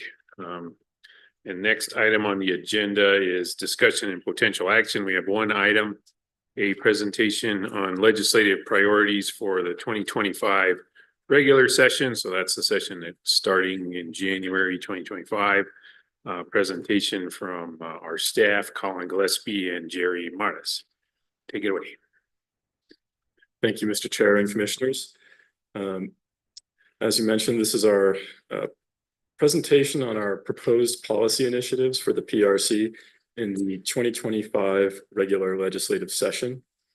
Over the last 5 months, I've solicited policy ideas and worked with staff on how to take the work of the Commission to the next level in terms of compliance, efficiency, and efficacy. The collaboration has resulted in the potential legislative items that follow and the associated recommendations as to priority for the 2025 session, or whether we will be pursuing those initiatives in an alternative process. In determining these priorities, we identified the impact of the suggestions and the most effective way to address them, whether through legislation or another optimal method of resolution. On your memo, Commissioners, you will see a table. It starts out with our recommendations to pursue the top 5 legislative initiatives. And then we have several initiatives that we believe can be folded into existing anticipated legislation, or through a rulemaking process. So we wouldn't need the legislative process, or we wouldn't need to seek passage of a bill through the standard legislative process if there is a bill that's anticipated to drop. Now at the end of the presentation, we'll be seeking approval of our recommended course of actions to resolve these initiatives. And now I'd like to go ahead and just dive right into the different initiatives. First up, we have enabling statute cleanup. Essentially, this will provide greater flexibility in addressing the needs of the Commission's operations. It distinguishes the 3-member commission from the agency at large, because that can be sometimes difficult to ascertain in the statute. Removes unnecessary rules provisions that replicate the State Rules Act. So we've just referenced the State Rules Act instead. And we've attached a draft of that in board effect for your review as well. The second initiative is a public utility oversight fee fund.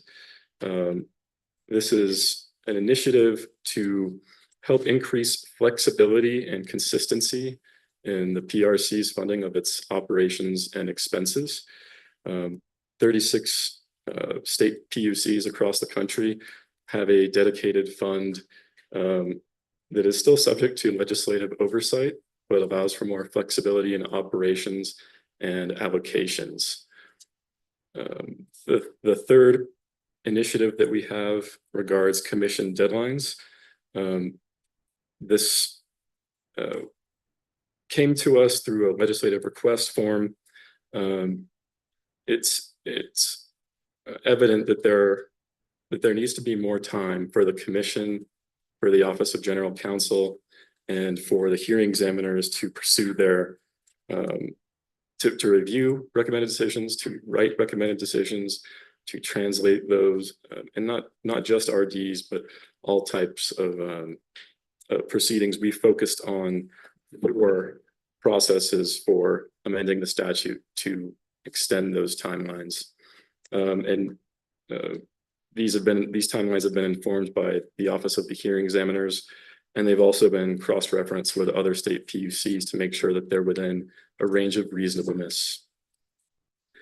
Our recommendation for the first 3 is to pursue those.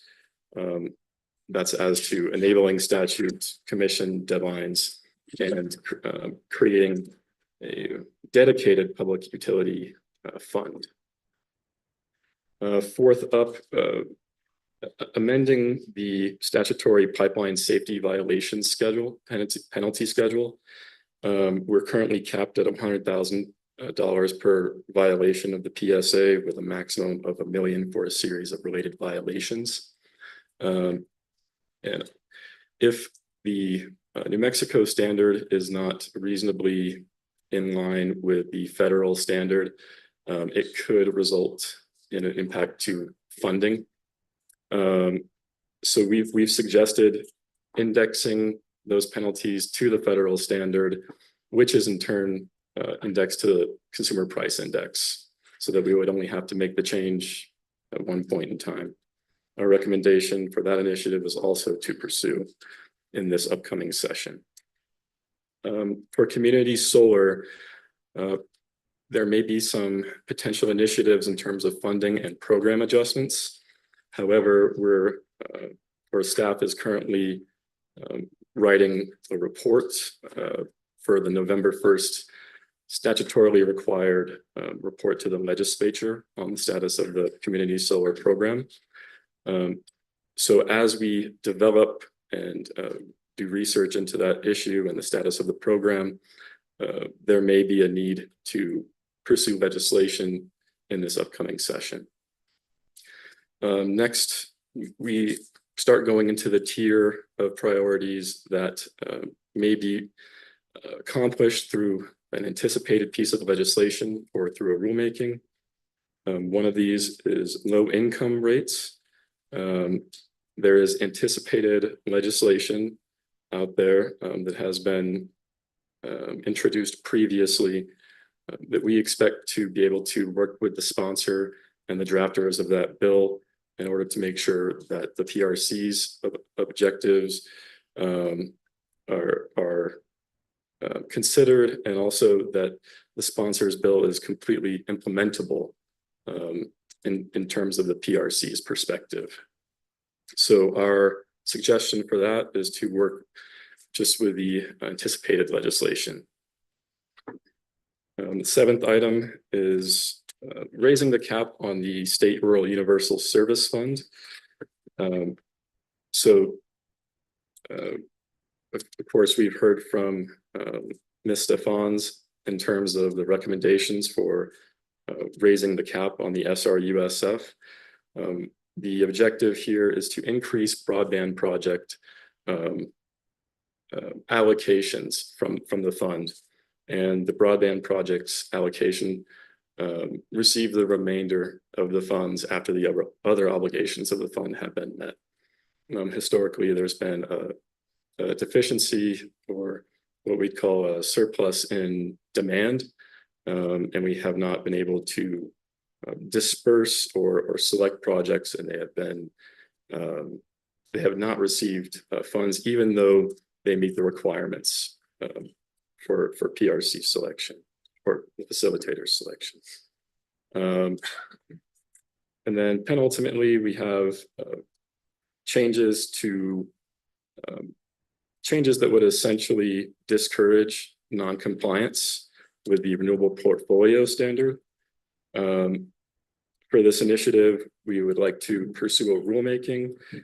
We've heard from the Office of General Counsel on this issue that we do have the authority to amend the rule and create a penalty schedule that would deter utilities from potentially not meeting the RPS in a given threshold year or target year. And then finally, as you've heard several times today, we have an initiative regarding site control consistency and site control for battery energy storage systems. This is another piece of legislation, or another initiative that we expect legislation to be reintroduced. And our recommendation would be to allow us to work with the sponsor of that anticipated legislation. That concludes the initial presentation, and I would solicit questions from the commissioners. I guess before we get into questions, could you restate what the action you're requesting is? Yes, Mr. Chair. We are requesting approval to pursue the recommendations in the memo. At this point in time, we would like to we're going for more of a concept approval than specific language modifications. Thank you. Commissioners, did you have any questions, discussion on any of these items? So, you know, I was told not to focus too much on the details here. You know, maybe we were all told that, and I feel like that was directed at me. I don't know. So I, you know, really appreciate the work that has been done here. Appreciate our chief of staff, you know, directing this. I think this is an excellent way to make sure that the commission is being proactive and also sending a consistent message, as we've discussed before, to the legislature. And so thank you for all of that work. I do have thoughts on a lot of these initiatives. I do support, you know, I think if we're talking about a concept approval, I do support this. I think with respect to whether it should be a rulemaking or legislative change, I think there's at least one that I might, you know, just want to check further on. But I think as long as we're not voting on a specific direction here and just kind of a general conceptual idea that these are changes that we should evaluate, I certainly support that. Thank you, Commissioner. Commissioner Ellison, did you have any? Sure, and I would, you know, second that. I appreciate the effort that's gone into this. It's useful to have a list of various measures that we may be interested in or want to follow. You know, I would say, you know, I haven't had very much time to look at this, and you know, I'm hesitant to sort of offer sort of a blanket approval for everything here, and including the, you know, the priorities. And it's just not, you know, it's just not clear to me what we would be agreeing to, because I'm hesitant to say, go off and do all of these things and let me know when it's done. You know, that doesn't sound right to me. I mean, because so much of this involves detail. You know, I would say if, you know, you're interested in, you know, sort of a formal order for, you know, we're supporting XYZ, then that's something that we could consider at a subsequent meeting, and have this time be for discussion of the items. But you know, I can give you my personal thoughts about a few of these if, you know, that would be helpful. You know, I see the fund or the PRC as being high priority. I would call that a, you know, a non-reverting fund. And I would point out that, you know, not only do other state public utility commissions have that, but many of our own state agencies have that. And I think it's entirely appropriate to reflect the fact that, you know, we're collecting our funding from the utilities, who are in turn collecting the funding from ratepayers, that we should not be competing with the general budget for our funding. We are collecting that funding. Our work is important, and our funding should be stable, and it should not depend on, are the general fund revenues good this year or are they bad this year? We're collecting for our work independent of that, and that should be recognized. And the legislature would still have oversight over our use of those funds. So I think it's very reasonable, and it's important for the future of the PRC and for ratepayers in our state to have that stability. So, I really do support that measure. I've already said, we talked about the locational approval for storage. It's you don't quite use the terms locational approval, and you talk about battery energy storage, but I would make it more broad than that, energy storage.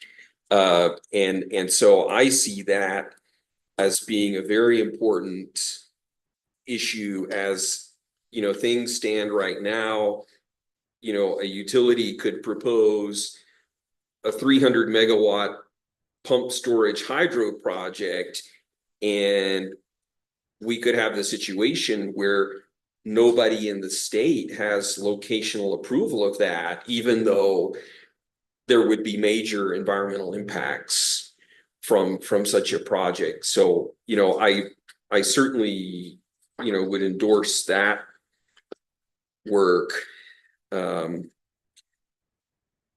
I think the enabling statute, the devil is in the details. I would want, a little more time with what's being proposed before I really give an opinion on that particular measure.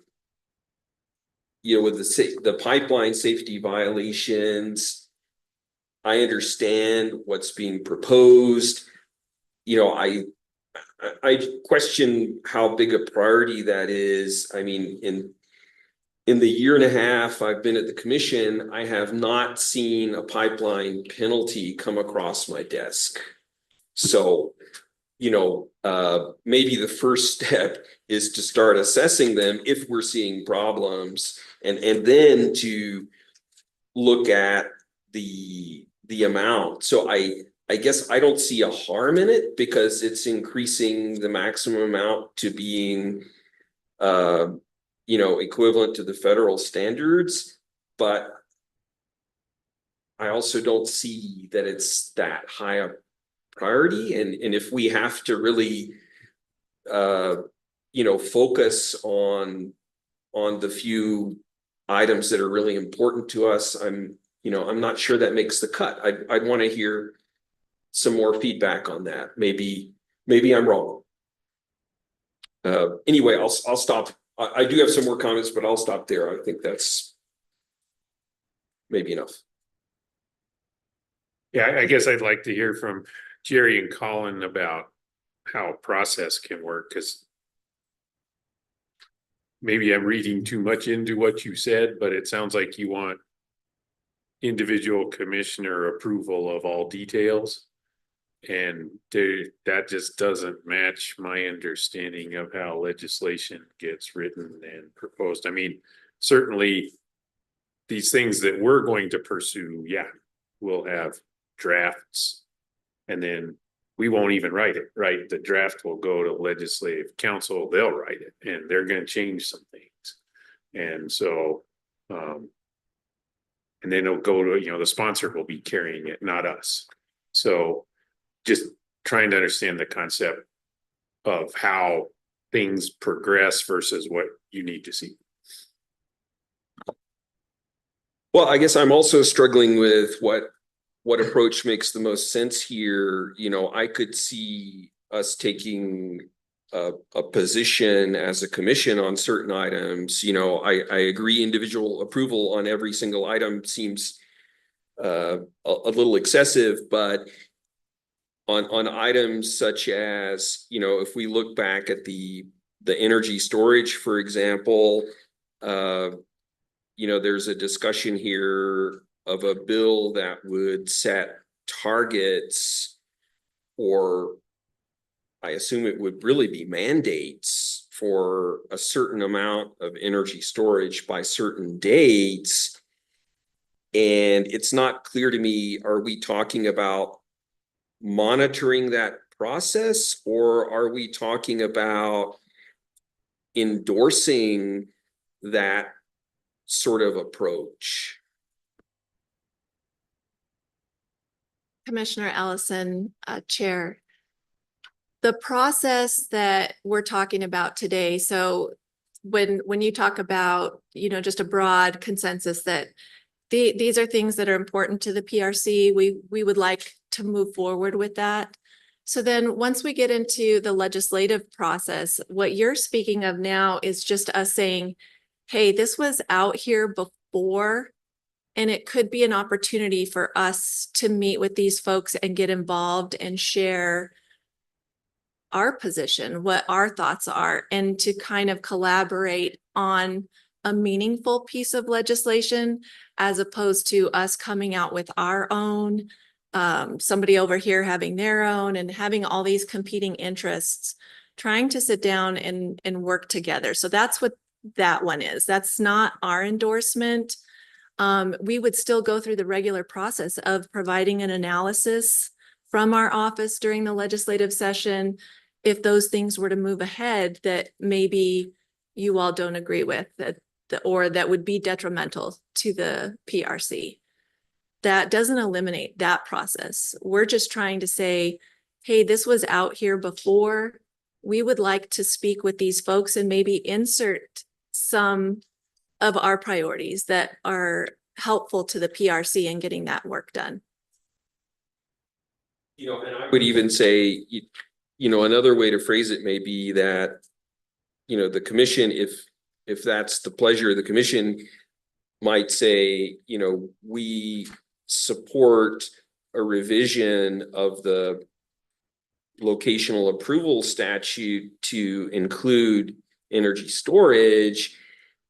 And then, you know, the question would be, well, what, you know, how could we, you know, best achieve that? And could that be, you know, in discussions with a legislator who's proposing a specific bill, or could that be to discuss it, you know, with someone separate from that? And so, you know, that would be up to you, how, you know, what sort of makes the most sense, but the commission would be endorsing, we think storage locational approval is important, and we would support a change in statute.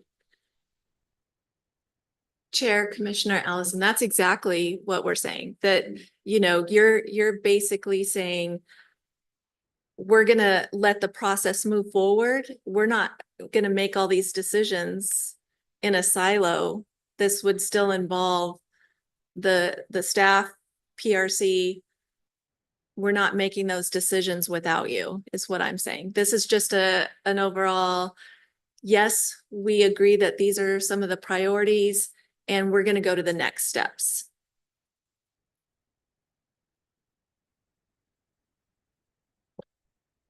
Okay. Yeah, and so I guess I'll talk a little bit about the better energy storage, because as I read the proposal here, it was to monitor and you know, any bills that were relevant and perhaps provide some input. I think that if the legislature on their own motion were to give us more specific authority with respect to the location of battery energy storage systems or just energy storage in general, that would be one thing for me. I'm not sure that I would pursue that. I think as I read the summary of a potential bill here, it was to facilitate the installation of battery energy storage systems. And I'm not sure that us having additional locational approval makes it easier. I think it probably makes it more difficult. And so that's something that we could talk about at another time. And then for some of these, I also don't need to talk about all of the details. There are some things here that jump out at me with respect to like the deadlines, for example, that we're proposing. I think that there are some here that I just, would like to know the basis for, why a certain number of days, and maybe it's reasonable. I just, some of them jumped out at me as kind of like, well, seems like kind of a big change. And, it might be supported by whatever explanation led you to this proposal. And I just, want to be able to talk about some of those. I mean, not all of these. And so anyway, I think, like with respect to the pipeline safety violation, that one seems to me like aligning with federal standards and maybe not as controversial and maybe low hanging fruit.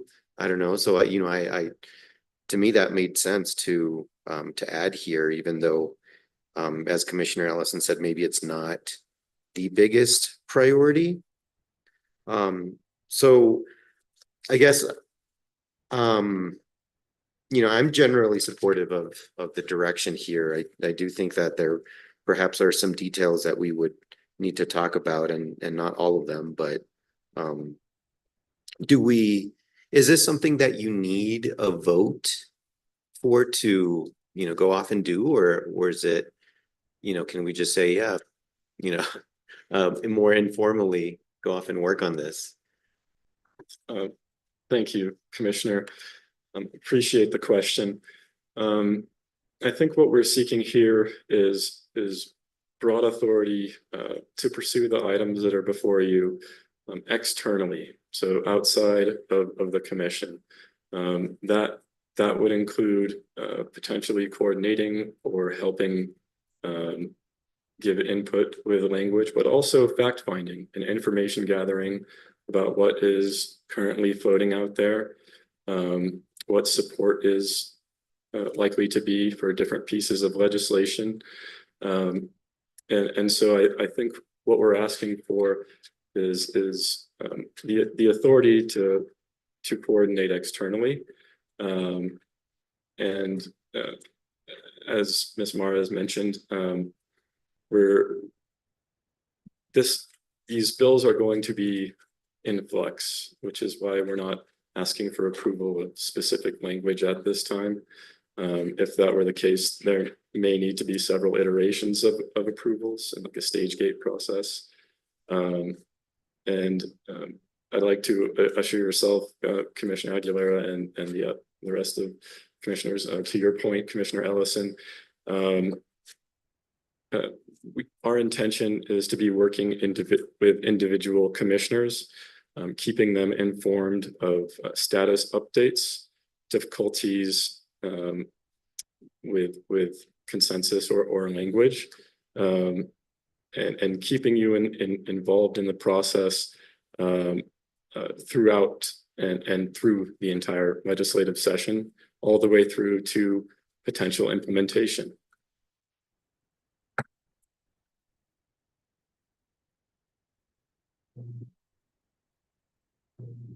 Mr. Chair, if I may.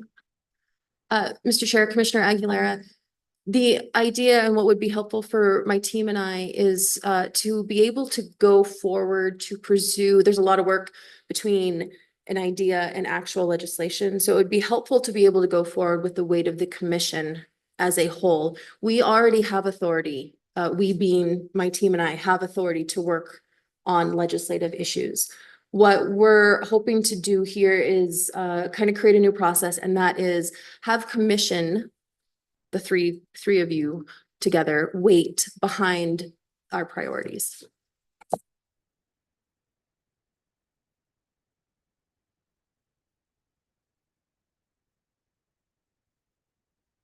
So I have another question. There will be bills that are not on this list. So, and then I think about the process we have now, you know, to chief staff's point, we already have FIR process, so that is at the end of the pipe and it's moves fast, has to staff analyzes bills, provides recommendations. Those recommendations can turn into amendments, those kind of things. 48-hour process. We're going to meet every 2 weeks. We're not keeping up with the cadence that's required for that. So somewhere between this broad go do on a list of things that at this moment, by definition, has to be incomplete, to the end of the pipe where you've already got, in fact, you're expected to do that, you know, that's just kind of where I'm sitting with. So what happens if tomorrow somebody comes to us with a bill and I mean, I think broadly where we got to last year was, hey, the commission staff should be working with every bill that mentions the PRC in a way that helps shape the bill in a way that it can do two things. It can meet the objectives of the sponsor and be a rational regulatory process that, you know, allows us to function around the bill's objectives. So I think that's still in place. So I don't feel a need to vote on that. Is that correct? Chair, yes, that is correct. That I'm pretty certain it's statutory. Our PRC's obligation to provide bill analyses to the legislature.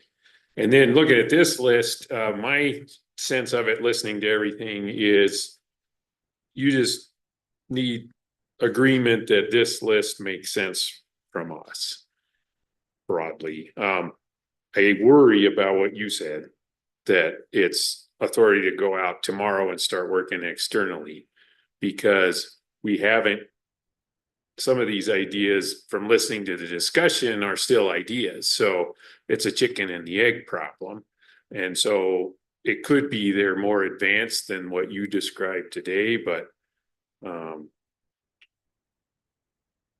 some of them sound like they're not as fully baked as others. And so I don't want to give you authority to go talk to people outside until it's been socialized internally. So how do we, is that just an understanding, or how does that work? Mr. Chair, if I may take that one. So it is a chicken and egg thing, and my team and I discussed that kind of at length, because as you already noted, we are not, if we want to be the sponsoring agency or the supporting agency of a piece of legislation, we're not in control of the language. We can't ask LCS to draft it. That has to be the sponsor. So we can't have, or I would say, I don't recommend having a red line of a bill ready to hand to a sponsor and say, we need you to sponsor this, just this, because that's not how the process works. It's an iterative process. It's a collaborative process. And so what there is a chicken and an egg problem, but what we are attempting to do here is to start with an idea for the ones that are closer to getting a sponsor. We need to start that process because we are running up towards the end of the interim session when we need to start socializing these ideas outside. So the idea wouldn't be tomorrow we're going to go seek sponsors for all 9 of these items. But the idea would be, it will be publicly known that these are our platform, so to speak. And we are going to be working towards legislation in those areas. Whether that means some of those, like you said, are more fleshed out. So we'll chat with you about exactly how that works and then move to the next step, or whether that means, okay, now we're ready to create consensus internally on the concrete idea to go to the or to go find a sponsor. Thank you. That helps a lot. So then I think we're at well, any more questions or discussion, where I was gonna go next after everybody's gotten through this first round is trying to craft a motion. And I'm willing to take a stab at that unless somebody else has other questions about this list. I don't have other questions, and I'll leave the motion up to you because I don't know what it would be. But you know, I just want to say that I see this as a proactive approach to be updated and well-versed on potential changes, and also recognizing that there might be some changes that we know, you know, like the enabling statute cleanup that we know we want to change. And so I thank you for the efforts here. I think, you know, you're also hearing that we might care about some of these details. And so I think as long as we continue to collaborate and communicate, you know, I'm definitely supportive of you all being proactive here.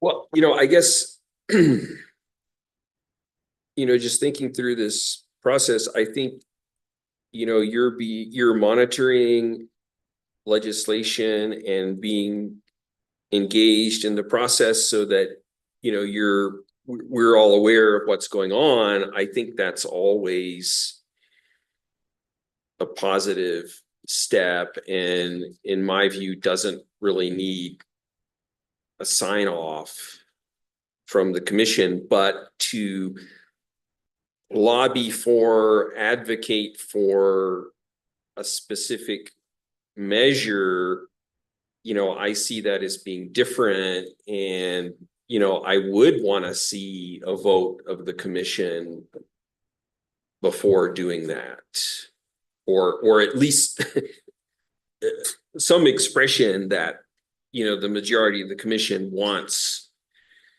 that advocacy to take place. And I just want to check, is that does that make sense, or is your view of the process different?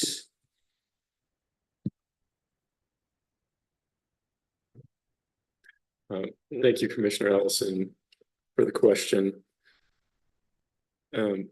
As Ms. Mara has noted, it would be very difficult or maybe impossible to have a sign off on every detail that would ultimately flow through to passage and being chaptered.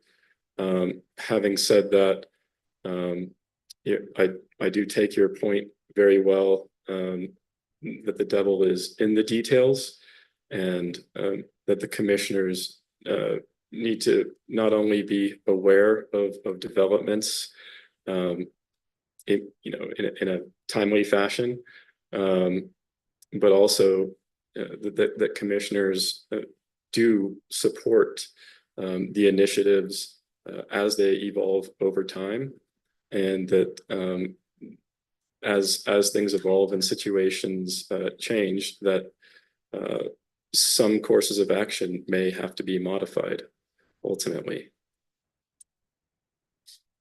And on the broad sort of, you know, does the commission want for us to advocate for a non-reverting fund, right? I mean, that is a pretty key question, and, you know, that's something I can say right now that I'm in favor of.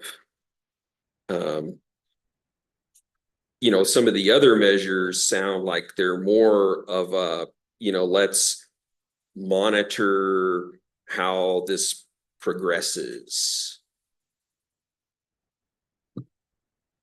Mr. Chair and Commissioner Ellison. So a couple of things that I'm hearing from you, they're two separate things. The monitoring, the analysis is happening already. It's going to happen because, as Chair O'Connell stated, we do want to make sure that nothing's coming down the pipeline that would negatively impact the PRC or ratepayers, any of the work that we do. So we do the analyses, we do the monitoring anyway. So then on the other side of that, what you're speaking of, you would want this fund, but I will just tell you this, and this is where staff comes in and ensuring that, are these amendments friendly? Is this something that, you know, OGC would be involved? Chief of Staff's office would be involved. But when you talk about a non-reverting fund, we're talking about creating a totally separate fund. Any non-reverting fund would be like towards the general fund. So the money that we get now for our budget coming from the general fund, anything that's left over would revert back. So this fund would be totally its own fund. And so Yes. it wouldn't revert to anywhere because Yes. the funds are being collected by us from the utilities. That's what I would support.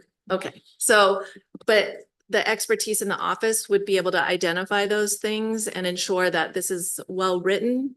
But decisions are made instantaneously sometimes in the process, and it wouldn't be possible to always be coming back to get commission approval on every detail, because a lot of these are happening No, at a quick rate. I understand that, but on the broad concept, we want to advocate for X, right?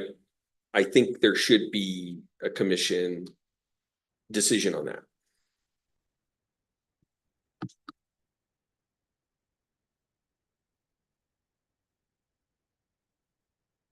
Well, I was going to change the topic a little bit. If you were going to have a response, Mr. Gillespie, please go ahead.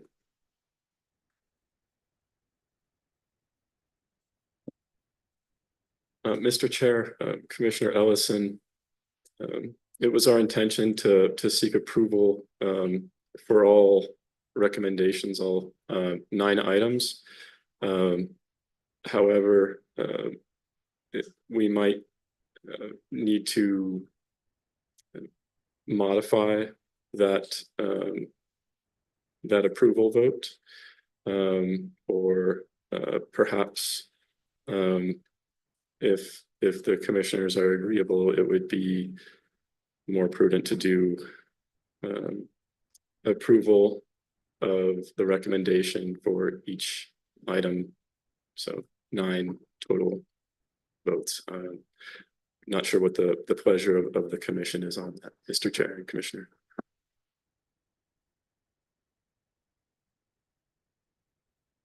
Okay. So, you know, I want to go back to last January when we started receiving all the FERS, and it caught me by surprise, to be honest. And the reason why is because while I had experience with regulation, I didn't have any experience with legislation. And so I'll, you know, in saying the following, I speak only for myself, not for the other commissioners, but I'm not a politician, I'm not a legislator, I'm a regulator. And so I guess my philosophy is whenever it comes to making sure our house is in order, and that's what I see a lot of these about, changes to our funding. I think that is appropriate for us to be proactive. I think whenever it comes to some of the other topics that impact how utilities must procure generation, or other things that don't relate necessarily to how we operate, I feel less comfortable intervening in that. And I think part of that is because our job here is to be fair and impartial. And if we're going out and advocating for specific changes about, you know, types of resources or, you know, similar initiatives, then it's hard for us to have credibility that we are impartial. And so I think what I like about what I see here is that these things that you're telling me that you're going to pursue, I think have to do with making sure our house is in order. And then I also see that with some of these, that kind of cross the line into policy initiatives, you know, that the state might want to implement. I see what you're saying is we're going to monitor those and make sure that, you know, if we need to respond, we'll be ready to respond. And so that's what I like about this and why I'm supportive of it. And also just kind of wanted to express my general view again, just mine, about how we should think about initiatives that we're involved in. Yeah, thank you for that. In fact, I see the list the same way. The pursue list is things that are pretty administrative and they make sense. And then the alternative pursuit is a realistic assessment of things that are happening out there and will affect our work.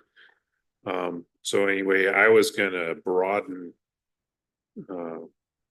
what we offer today is it's this list plus anything else that affects the PRC, just to set the expectation that you should be engaged with those kind of things. And then I think we've had a great discussion here today. I think you've heard from the three of us. I know that that's not perfect direction, but it's at least guidance. And I like that your opening paragraph is about seeking efficiency and efficacy. I think that is really the question. To your point, Commissioner Aguilera, that's not an advocate position. It's a let's make sure when laws get written, they work as best we can. And then to your point, Commissioner, I agree with you. When we launch the ship, it should be the ship that we want to see sail. But you also have to know you can get in a committee and the bill changes and that's what passes. And too bad for you, you know, so that's just reality. So we're not the legislature. We don't have control over even how quick and when the details change. So that's why this kind of broad concept of let's work for efficiency and efficacy and is, I think, a good statement of what we should hope for. So unless we got more discussion, I was going to go ahead and throw a motion out there, but do you feel need to correct what I just said? Because that might change my motion. No, Mr. Chair, thank you very much. And does that make sense to you, Chief? Mr. Chair, yes, it did. Okay, so got your pen ready, Mr. Cameron? I always give you the hard jobs, right?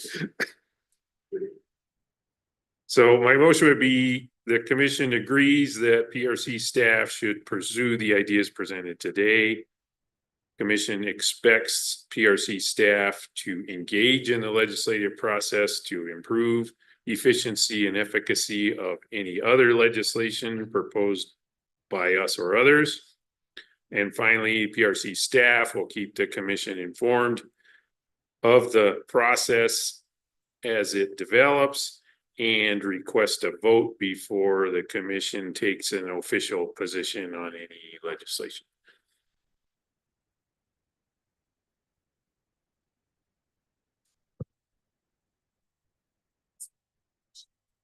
Yeah, I've made the motion. I'd say, let's see if it gets seconded and then we can amend it. Okay, I'll second it so we can listen to any suggested amendments. Okay, so got requested clarification from Chief of Staff. Mr. Chair, the only request that I would make is that last point about requesting a vote before we take a position on any, or you wrote it down, so if you, that last piece, my request would be a vote on before the agency sponsors anything, because as you said, things come at us sometimes in between meetings. I can promise the commission that we wouldn't do an affirmative bill without a vote of the commission, but I would be worried with that standing order that I have to have a vote from you before we can engage with sponsors on their bills. Okay, so you're asking that we amend the motion by, instead of saying official position, before we sponsor, ask someone to sponsor a bill.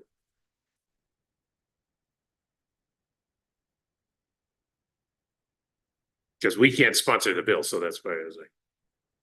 Can you read the last, just that last like 7 words of your motion so I can tell you exactly which word I was thinking of inserting? I wasn't thinking of changing words, I was thinking of inserting the word.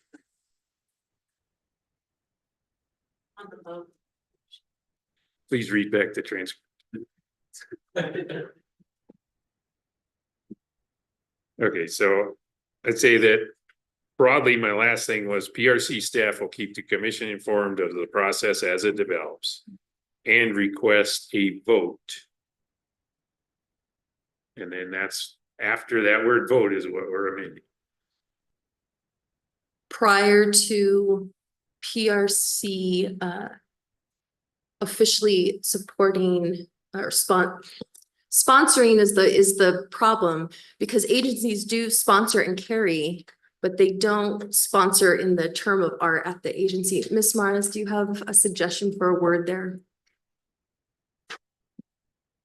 Well, we do sponsor, well, we don't sponsor, we're not the sponsor, but we're definitely the architect of the bill. I know that normally in certain circumstances, if it wasn't our bill, we would stand in support of certain bills maybe because they are positive and we would like to see those move forward. No, because we want to be able to draft the bill before. I guess I'm trying to hear back what you originally said for the Well, I started chair. with official position.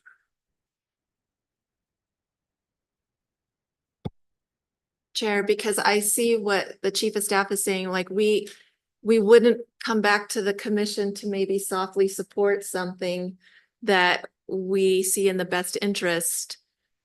So I think what she's trying to craft here is to say that we would get the commission's prior to maybe submitting a final bill.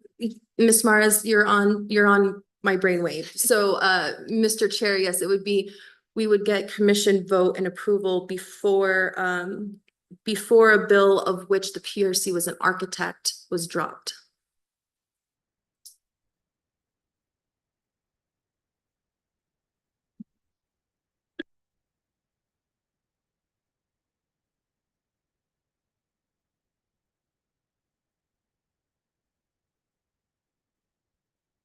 Okay, I'm a civil engineer, so we don't like architects. So I will change that to, I'll offer an amendment to the motion that the last piece will say the PRC staff will keep the commission informed of the process as it develops, and staff will request a vote before pursuing legislation designed by the PRC. So, get a second on the amendment.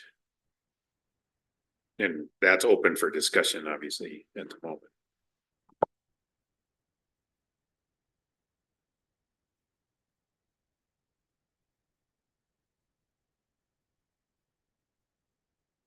Well, let me say in general, how I'm feeling about this. This memo was distributed on Monday.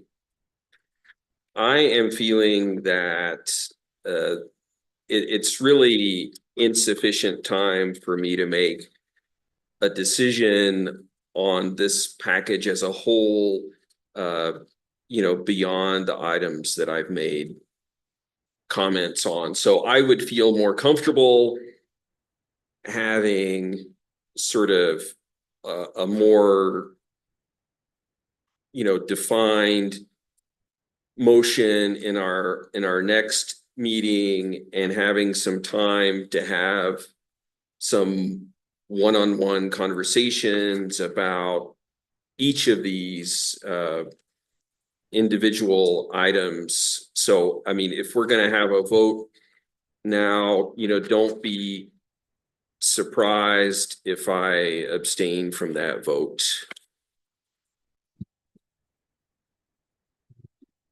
Okay, so in the spirit of, if you want to go far, go together, with what you just heard, do you want to come back in 2 weeks? Do you want this motion to be revised down to a very short list? Or do you want to proceed potentially without all of the commissioners liking what you're doing? Mr. Chair, Commissioners, perhaps the best solution would be bifurcating, and we could solicit the initiatives that we're comfortable on voting on as a commissioner panel today. And then we could revisit the matter after one-on-one conversations for the remaining initiatives. Is there a particular urgency for certain of these? Yes, Mr. Chair, Commissioner Aguilera, we do feel that we need to ramp up information gathering, socialization of PRC objectives, and getting the lay of the land in terms of what's out there. As to specifics for each individual bill, I don't have clarity on that, but I would seek approval of what we can reach consensus on today. In the next couple of weeks, would you go out and, talk to external parties, or would it be more information gathering? Mr. Chair, Commissioner Aguilera. So as the chair responded, the interim is, happening now, and they will be basically tying things up. So they'll have maybe a couple more meetings, and then final reports will be coming in, and then we would lose that opportunity to have these discussions now in the interim, and trying to rush at the last minute to get in front of the legislature in a less formal way before the legislative session starts. So it is timely to be able to move forward, because then we can start having these conversations and meetings in the interim, just to kind of sense what that appetite is, but then also find out, like, there's several of these that may be a non-issue. They may not be reintroduced this year. We don't know that for sure. This was just, hey, these are out there, and they may get introduced again. And so can we start having these conversations and gather the information that we need to start working internally and making these decisions? And you making these decisions. It's a lot harder to make decisions without information. Well, I think information gathering is always good, and I personally don't think you need a commission vote to gather information.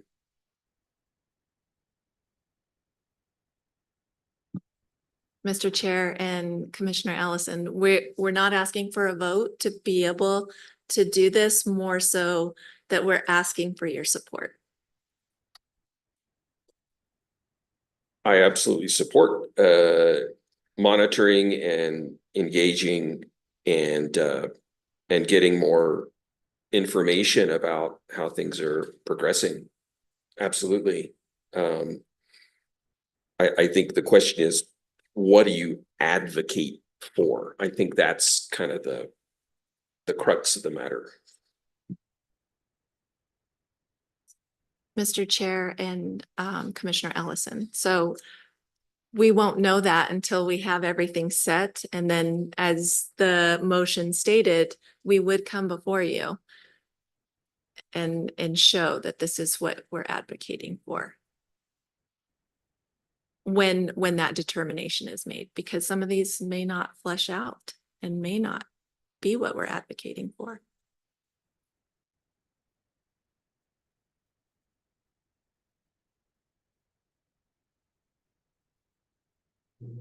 Do you have an alternate motion that gives them the support they need?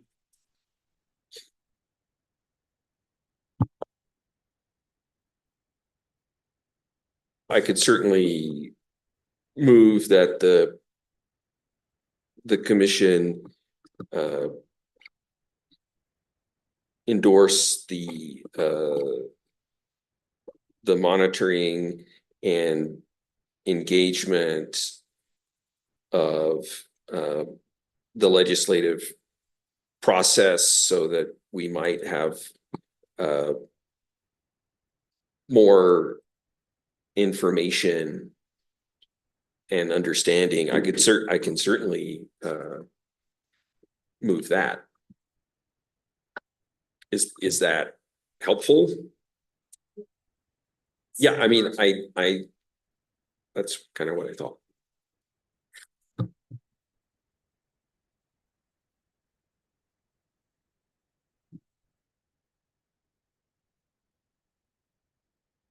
So, I mean, I've said before, on certain of these items, you know, the non-reverting fund, I support, you know, you don't have the non-reverting fund language in here. So, I mean, I would very much support a non-reverting fund for the PRC and would be happy to move that the commission support our advocating for a non-reverting fund. Mr. Chair, if I may. There's still work that can be done in the 2 weeks until the next meeting. So we can proceed with work without a vote. The desire for a vote at this meeting is because I was just counting. We only have 10 meetings left until the end of the year. And when legislation has to get dropped, if we're gonna pre-file things. And so every day that goes by, like those 10 meetings are gonna be very, very short, and the responsiveness necessary and the work in between them. So yes, I agree with Ms. Mares that there is an urgency to start the work. Now, I also think that some of the work can proceed while the commission is considering these priorities.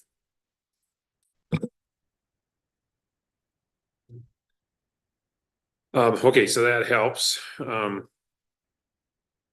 in fact, that leads me to, rather than just cherry picking this list, I would rather just withdraw the motion and expect you guys to come back in 2 weeks. So I'll move to withdraw my motion. My 1958 Robert's Rules slider says that requires a second. A second. So any more discussion before we vote? Simple majority will do. Mr. Cameron?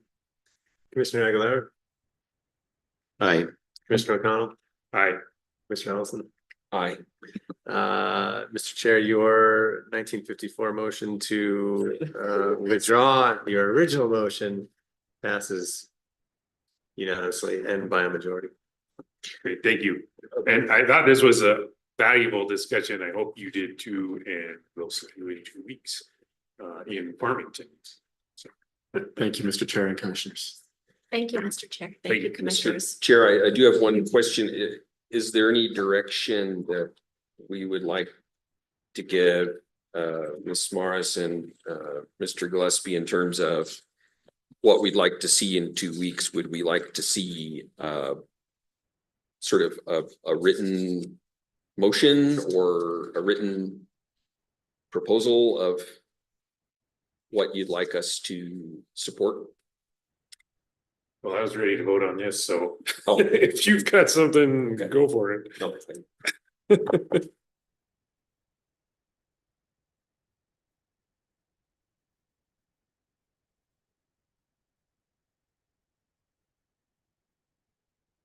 I do think, though, it would be helpful to have a proposed motion if. Yeah, it in 2 written out- weeks. Yeah, written In out, 2 weeks, that's like why, written out.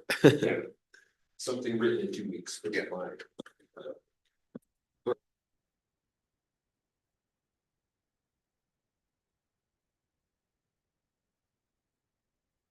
Next on the agenda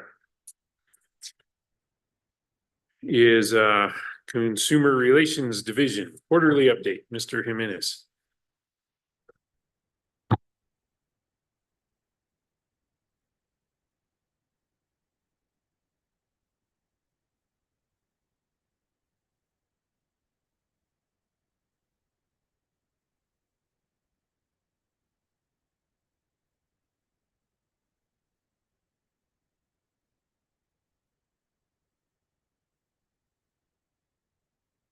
It's already the afternoon, so good afternoon, commissioners. Thank you for having me on the agenda this afternoon. Just wanted to bring you a quick update and some data for our consumer relations team for the Q4 report. So with that, we can go ahead and get started. Mr. Rodriguez, please. So on the first page, I got together type and number of complaints from April 1st to August 1st. As you see there, it's a total of 176 complaints that we have received from April 1st to current.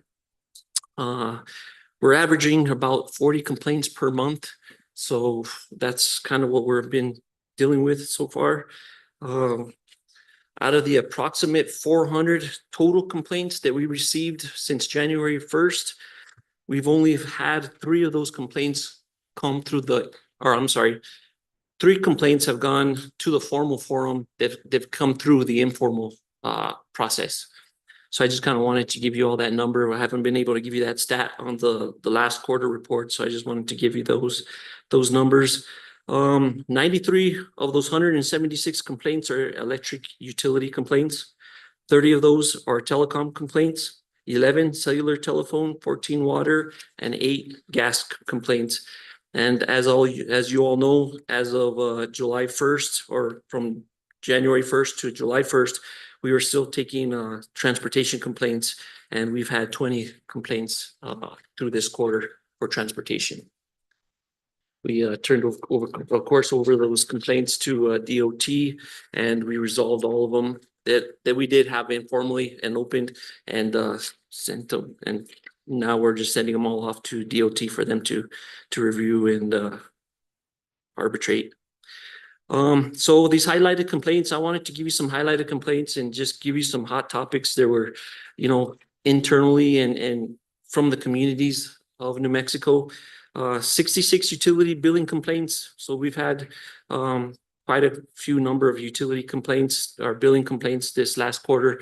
4 of those complaints from the 176 total complaints that we received were solar related. So those are not too many solar complaints are dealing with too many solar issues as of yet, knock on wood. 19 complaints regarding outages. 44 repair or delays held order complaints. 18 of those are telecommunication complaints that are dealing with repair delays or held orders. 23 electric utility complaints and 3 gas utility complaints. Any questions on that? Mr. Jimenez, the 66 utility billing complaints, does that include the gas company? Yes, it does. Yes, It does. Yes, I should have had that. Okay, on the and little notes there. The outages would be electric only, I would assume. Yes, So the outages are only dealing with 19 utility complaints. With electric utility? Yes, sir. Yes, okay. Sorry about that. I'll get that. Mr. Jimenez, I have a Yes, sir. question as well. Do you have the ability to determine, like, map out, depending on the location, if some of these are related, you know, like, I don't know. I guess that's the question. We could, yeah. When there was districts, we were able to kind of, where we were able to list the complaint once we received it in our database per district. Of course, since we've kind of did away with the districts, we weren't labeling the districts as of yet or currently, but we could go ahead and I could try to cross-reference some of the numbers in the database to try to get you to see if some of these are related, some of them are continuous. Whatever information you need, I can get that back to you. Yeah, I don't know. I would leave that up to you. I'm just curious whether, you know, maybe there was some well, equipment, you know, the telecom equipment that went out and then caused several of these.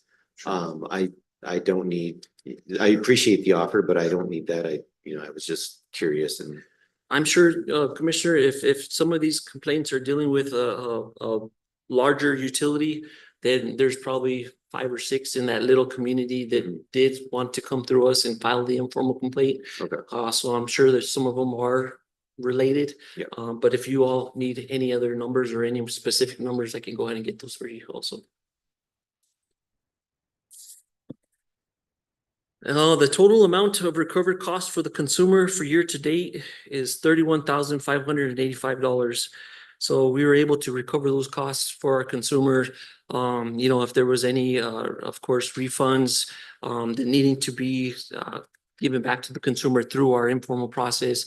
If there was some type of discrepancies that our team found or the utility team found while doing these complaints, we were able to go ahead and recover those costs for the consumer.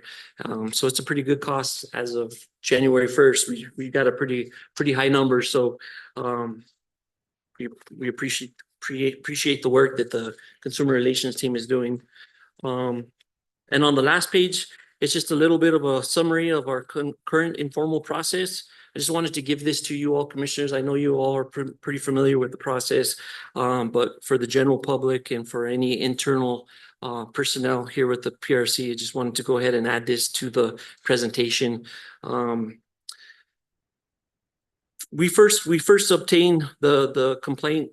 99% of the time we'll obtain the complaint through our PRC website. Phil and Rico and the IT team, they did a really good job with the website and being able to make it simple for the consumer to navigate their way through the website and be able to file the complaint. So it's a real simple complaint template that they're able to just do the fillable entry spots, go ahead and make the complaint, submit it, upload any supporting documents that they see fit. It takes a few minutes, so it's pretty user friendly. And so we get most of our complaints through the website. If any of the internal personnel here at the PRC get any phone calls, any inquiries from some of the consumers, what they'll do is they'll go ahead and refer the consumer to our website, or they'll refer them to us. We'll speak with them. We'll let them know what our process is. And so 99% of the time we'll get the complaints through the website.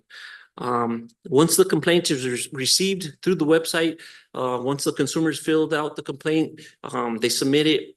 It automatically gets generated to our complaint database, and it'll sit there in the queue until one of our compliance officers or myself gets the complaint and assigns it to one of our team. Once we get the complaint and assign it to our team, then we enter it into our database. We'll send it off to the utility for them to review and respond.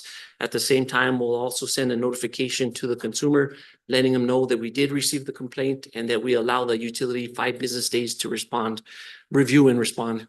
So we kind of give them some ample time there to review and respond, but at the same time, we want to make it quick enough for the consumer to be able to get some answers and inquiries and address their concerns and questions that they might have from the utility. Any questions on that as of yet? Not a question, but thank you for putting this in here. Sure. The one interim committee meeting I did go to, that was a question the PRC folks got, was Sure. about complaints, and it was exactly about this. So. Sure. Yeah, and you know, Mr. Chair, if once we do get the complaint and once we get it all set up to the utility and once we do finally get a response from the utility, we'll notify the consumer that we did receive the response. That's kind of where the mediation process starts happening, in the the most lengthy process or part of the process starts happening at that point. Once we get the response from the utility, we'll send it off to the consumer. And then at the same time, we'll vet the response, also make sure that there's no violations, no discrepancies there that we need to be concerned of. And a lot of the times the consumer will respond back to us with their own questions and concerns. So if, we'll explain our process, but at the same time, we'll let the utility explain their response.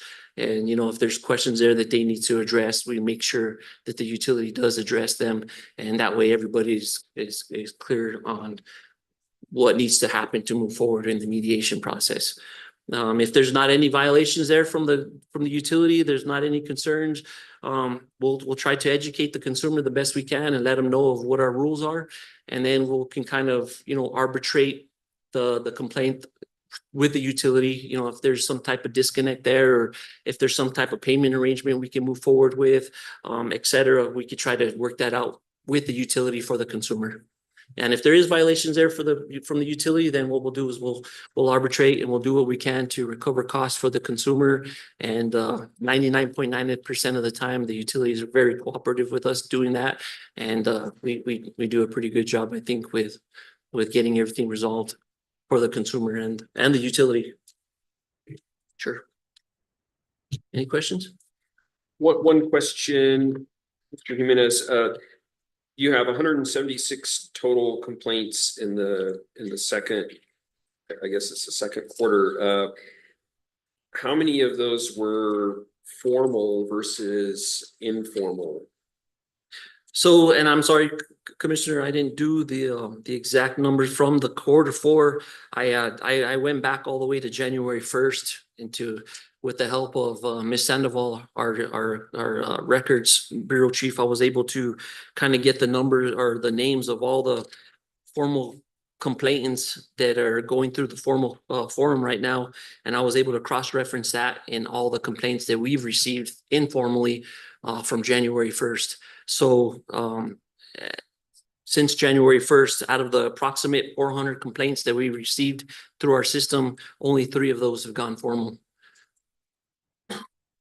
Hope that answers your question. I'm sorry. So the 176, is that all informal that CRD has dealt with? Since quarter four, yes, sir. Yes. Since April 1st. Okay, right, okay. Yes.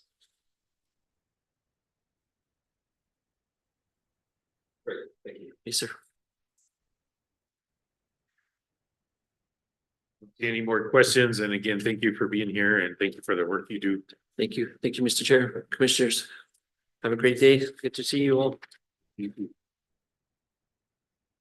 Next up is communications with Chief of Staff.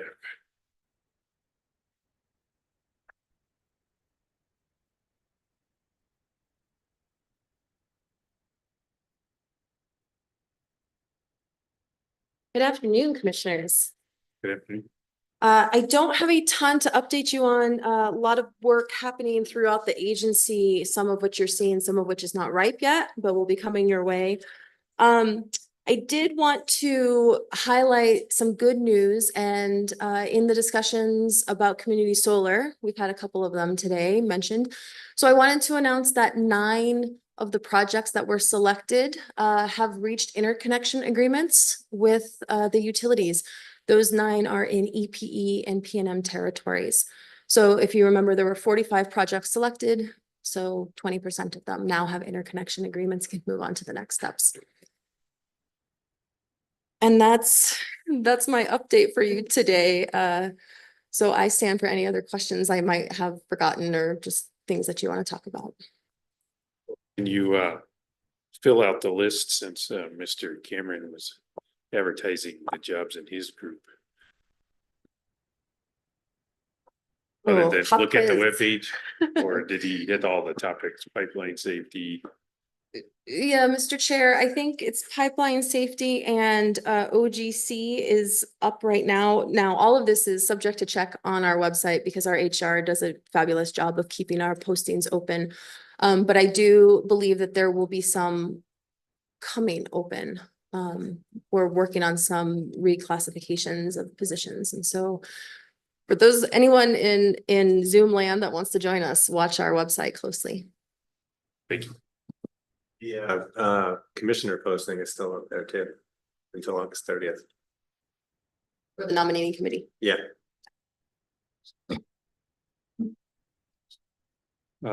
Commissioners, do you have any other questions for Chief of Staff? Thank you. Thank you. Next up is communications with commissioners. I think I went last time, so start alphabetically. Commissioner Aguilera. Can I go last? I don't, no, I don't, I didn't write anything down and I don't have anything. It's fair. Commissioner Ellison, did you have anything?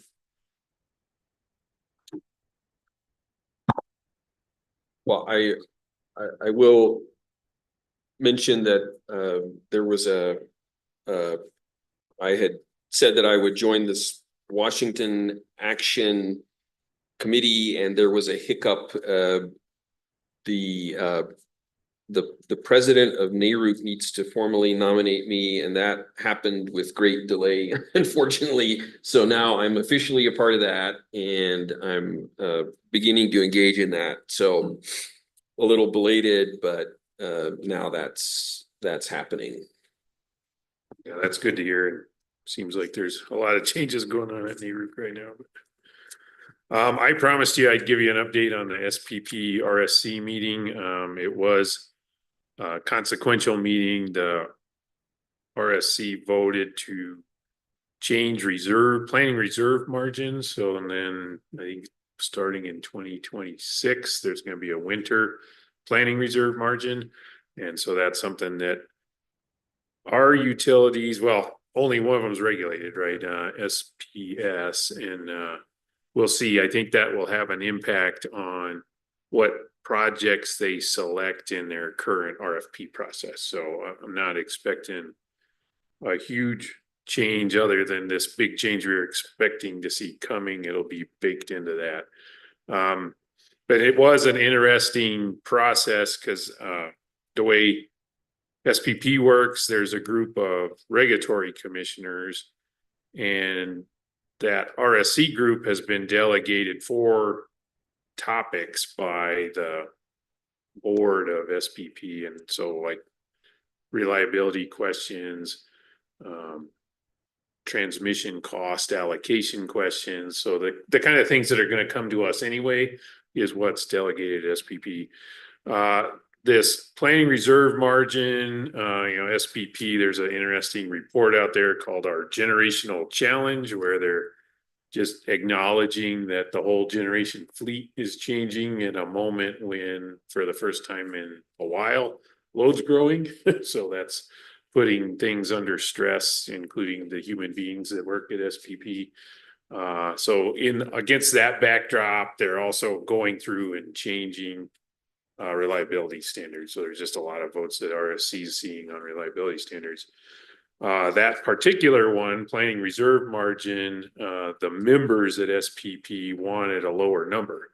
And there was analysis that supported a higher number. The members wanted a lower number. RSC picked the 36%. And then, so we meet on Monday, voted, picked the 36%.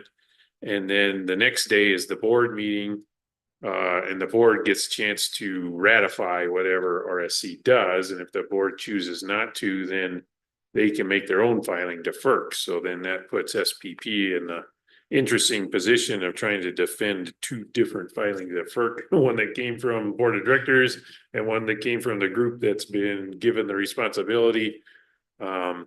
So that's never happened, but Tuesday morning, the members got up, made their case for why they wanted the lower number and took a vote, basically telling the board not to approve what the RSC had done. So board had a choice to make, they had to choose.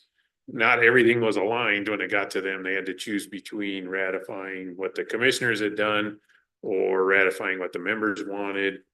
They chose to stick with the commissioners, and this is my takeaway. It might not be exactly the takeaway. I mean, you can go back and watch this board meeting on the video archive, but my takeaway was the board recognized that, hey, the commissioners had endorsed a process that had come from SPP staff. So we supported staff in setting reserve margin.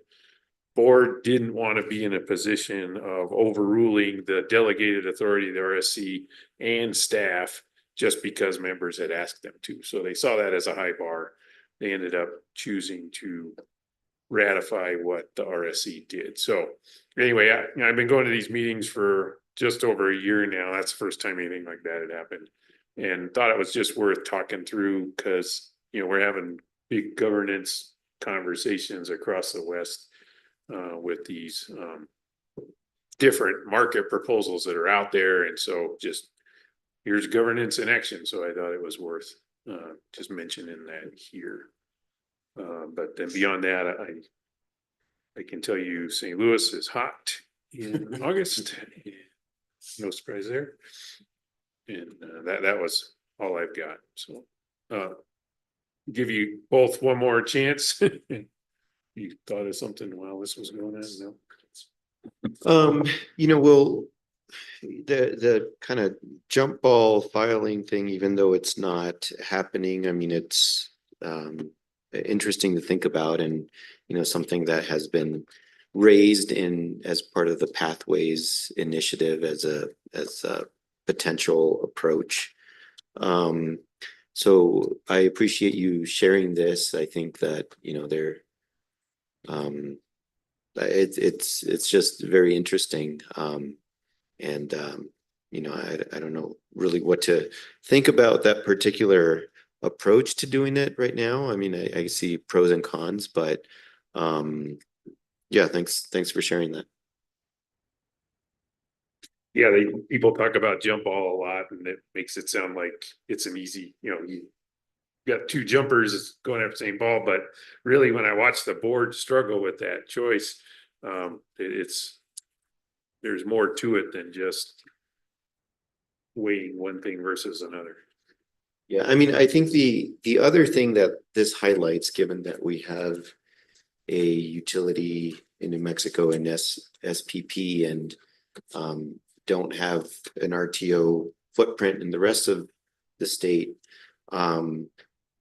it highlights how certain authorities can be shifted, I think is maybe how I want to put it. But I do appreciate the expertise that an RTO has in setting a reserve margin. There are different ways I think you can arrive at a reserve margin, and we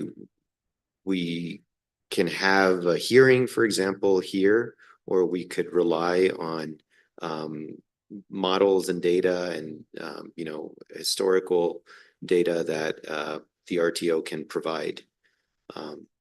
And we don't really do either right now, but yeah, so it's just another thing that is interesting to think about, especially as we the West continues to move to the potential for an RTO in the future. Yeah, absolutely. And then kind of interesting wrinkle on that is in SPP's case, they're the balancing area authority, and so responsible for NERC reliability standards, and they're the RTO, and so they operate the market and pick transmission projects, and they put out a member value statement, and that's focused on the value of the market transactions and the cost benefit on the transmission projects.